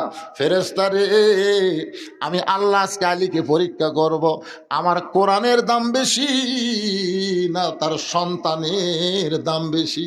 আমার কোরআনের দাম যদি আলীর কাছে বেশি হয় তাহলে 6টা দিরহাম দিয়া টোপলা কিনবে না, বরং 6টা দিরহাম কোরআনের কারণে আবার তোমার হাতে ফেরত দিবে। নবী বলে, আলী রে, ওই ফেরেশতা ফকির হয়ে তোমার কাছে যখন ভিক্ষা চাইলো, তুমি প্রথমে একটা দিরহাম দিবার চাইলে কোরআনকে গুরুত্ব দিয়ে আম্মা সাইলা ফালা তানহার, সাইলকারীকে ফিরান যাবে না।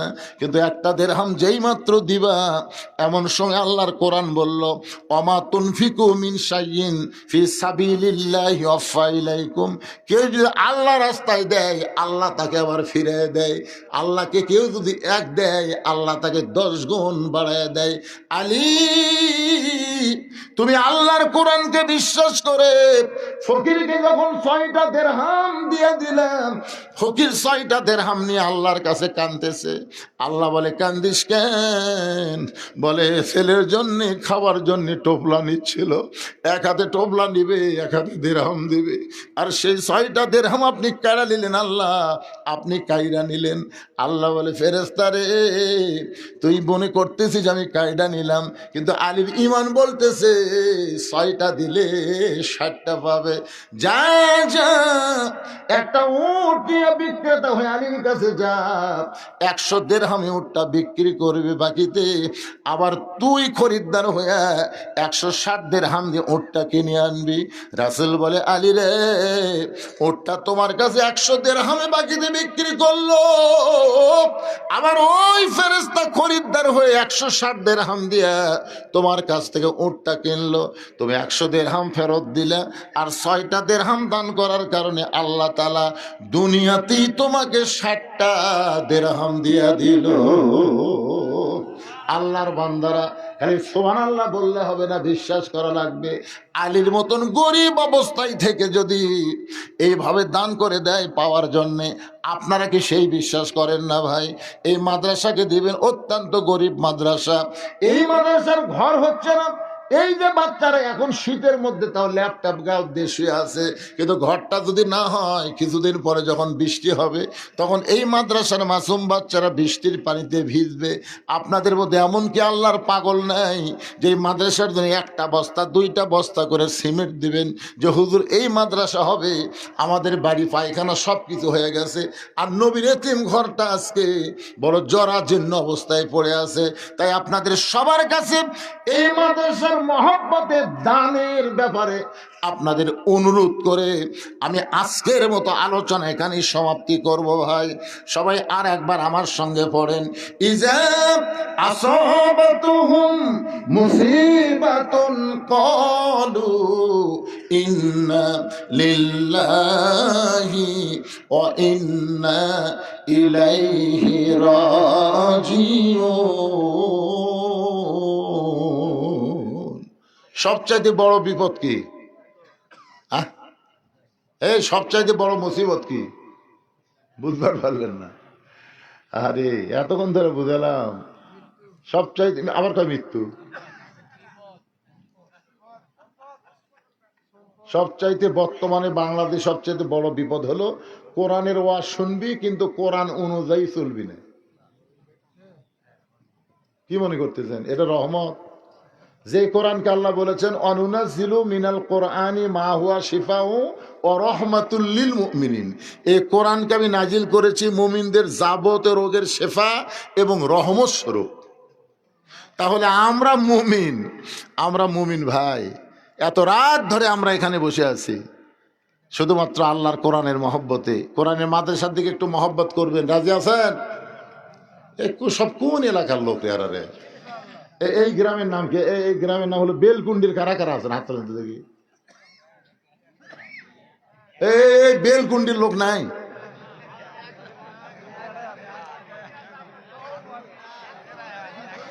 তাহলে বেলকুন্ডির বাইরে আর কারা কারা আছেন তার একটা হাত তোলেন তো। বেলকুন্ডির বাইরে সব লোকই বাইরে, তাই তো আমি কই এত চিল্লাই।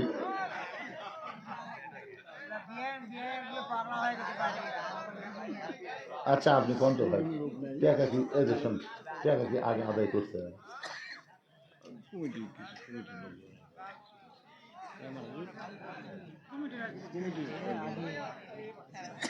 কমিটির লোকের এখন দিবি না নাই তো একটাও নেই। আর আপনি বেলকুন্ডির লোকই নেই।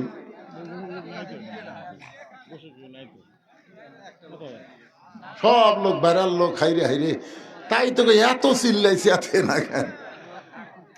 ইস্তিগফার পড়েন, আস্তাগফিরুল্লাহ পড়েন, আস্তাগফিরুল্লাহ আস্তাগফিরুল্লাহ রাব্বি মিন কুল্লি জামবি ওয়া আতুবু ইলাইহি। আল্লাহুম্মা আমিন। আল্লাহুম্মা আনতাস সালাম ওয়া মিনকাস সালাম তাবারাকতা ইয়া যাল জালালি ওয়াল ইকরাম। আয় আল্লাহ তাআলা, সেই মাগরিবের পর থেকে শীতের ভিতরে এত রাত পর্যন্ত তোমার পাগল বান্দা বান্দিরা আরামের ঘুমকে বাদ দিয়া কোরআন হাদিসের মহব্বত কলিজার মধ্যে নিয়া এই জান্নাতের বাগানে বসে বসে কোরআন হাদিস আলোচনা শোনার শেষে আমি গুনাহগারের সঙ্গে রহমতের দরজায় ফকির হয়ে দোকানে হাত তুলেছে। মেহেরবানি করে আজকের মাহফিল আমাদের সকলের হেদায়েতের জন্যে, নাজাতের জন্যে, জান্নাতের জন্যে কবুল করো। এই মাহফিলের শুরু থেকে শেষ পর্যন্ত যত আলোচনা হয়েছে আল্লাহ, এর মধ্যে যদি ত্রুটি হয়, ভুল হয়, মাফ করে দিও। এর জাহাদিয়া মঞ্জুর করো। সোনার মদিনায় নবী পাকের রওজা মুবারকে আল্লাহ তুমি কবুল করে নাও।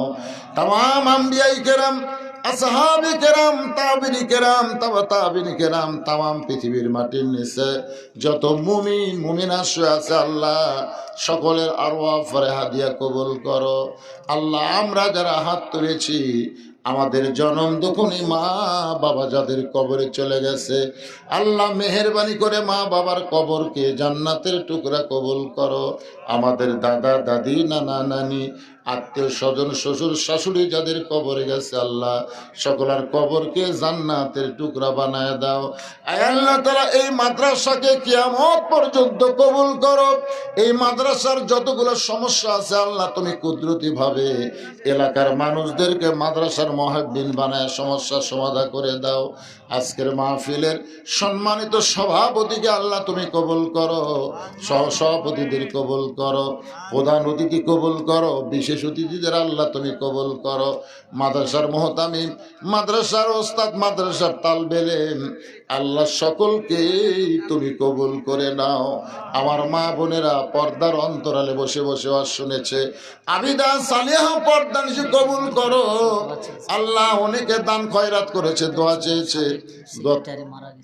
গত বছরের যিনি সভাপতি ছিলেন তিনি দুনিয়াতে নাই, আল্লাহ তার জন্য প্রাণ খুলে দোয়া করে, আল্লাহ তার কবরটাকে জান্নাতের টুকরা বানায় দাও। আল্লাহ অনেকে এখান থেকে চলে গেছে আল্লাহ। ও মাবুদ মাওলা, দুনিয়া থাকার জায়গা না, আসলে যাইতে হবে। আমরা সবাই চলে যাব ইমানের সাথে, ইজ্জতের সাথে মুসলমান হয়ে এই দুনিয়া থেকে যেন বিদায় নিতে পারে। আল্লাহ তুমি কবুল করো। কত মানুষের জানাজার নামাজ আমরা পড়েছি, এই দুই হাত দিয়ে কত কবরে মাটি দিয়েছি। একদিন আমরা সবাই মরে যাব। যেদিন আমাদের মৃত্যু হবে, দিনটা যেন জুমার দিন হয়, মাসটা যেন রমজান মাস হয়। ইমানের সাথে, ইজ্জতের সাথে এই দুনিয়া থেকে বিদায় নেওয়ার কালে আমাদের জবানে তুমি জারি করে দিও লা ইলাহা ইল্লাল্লাহু মুহাম্মাদুর রাসূলুল্লাহ সাল্লাল্লাহু আলাইহি সাল্লাম। আসসালামু আলাইকুম ওয়া রাহমাতুল্লাহি ওয়া বারাকাতুহু। রাখি ভাই।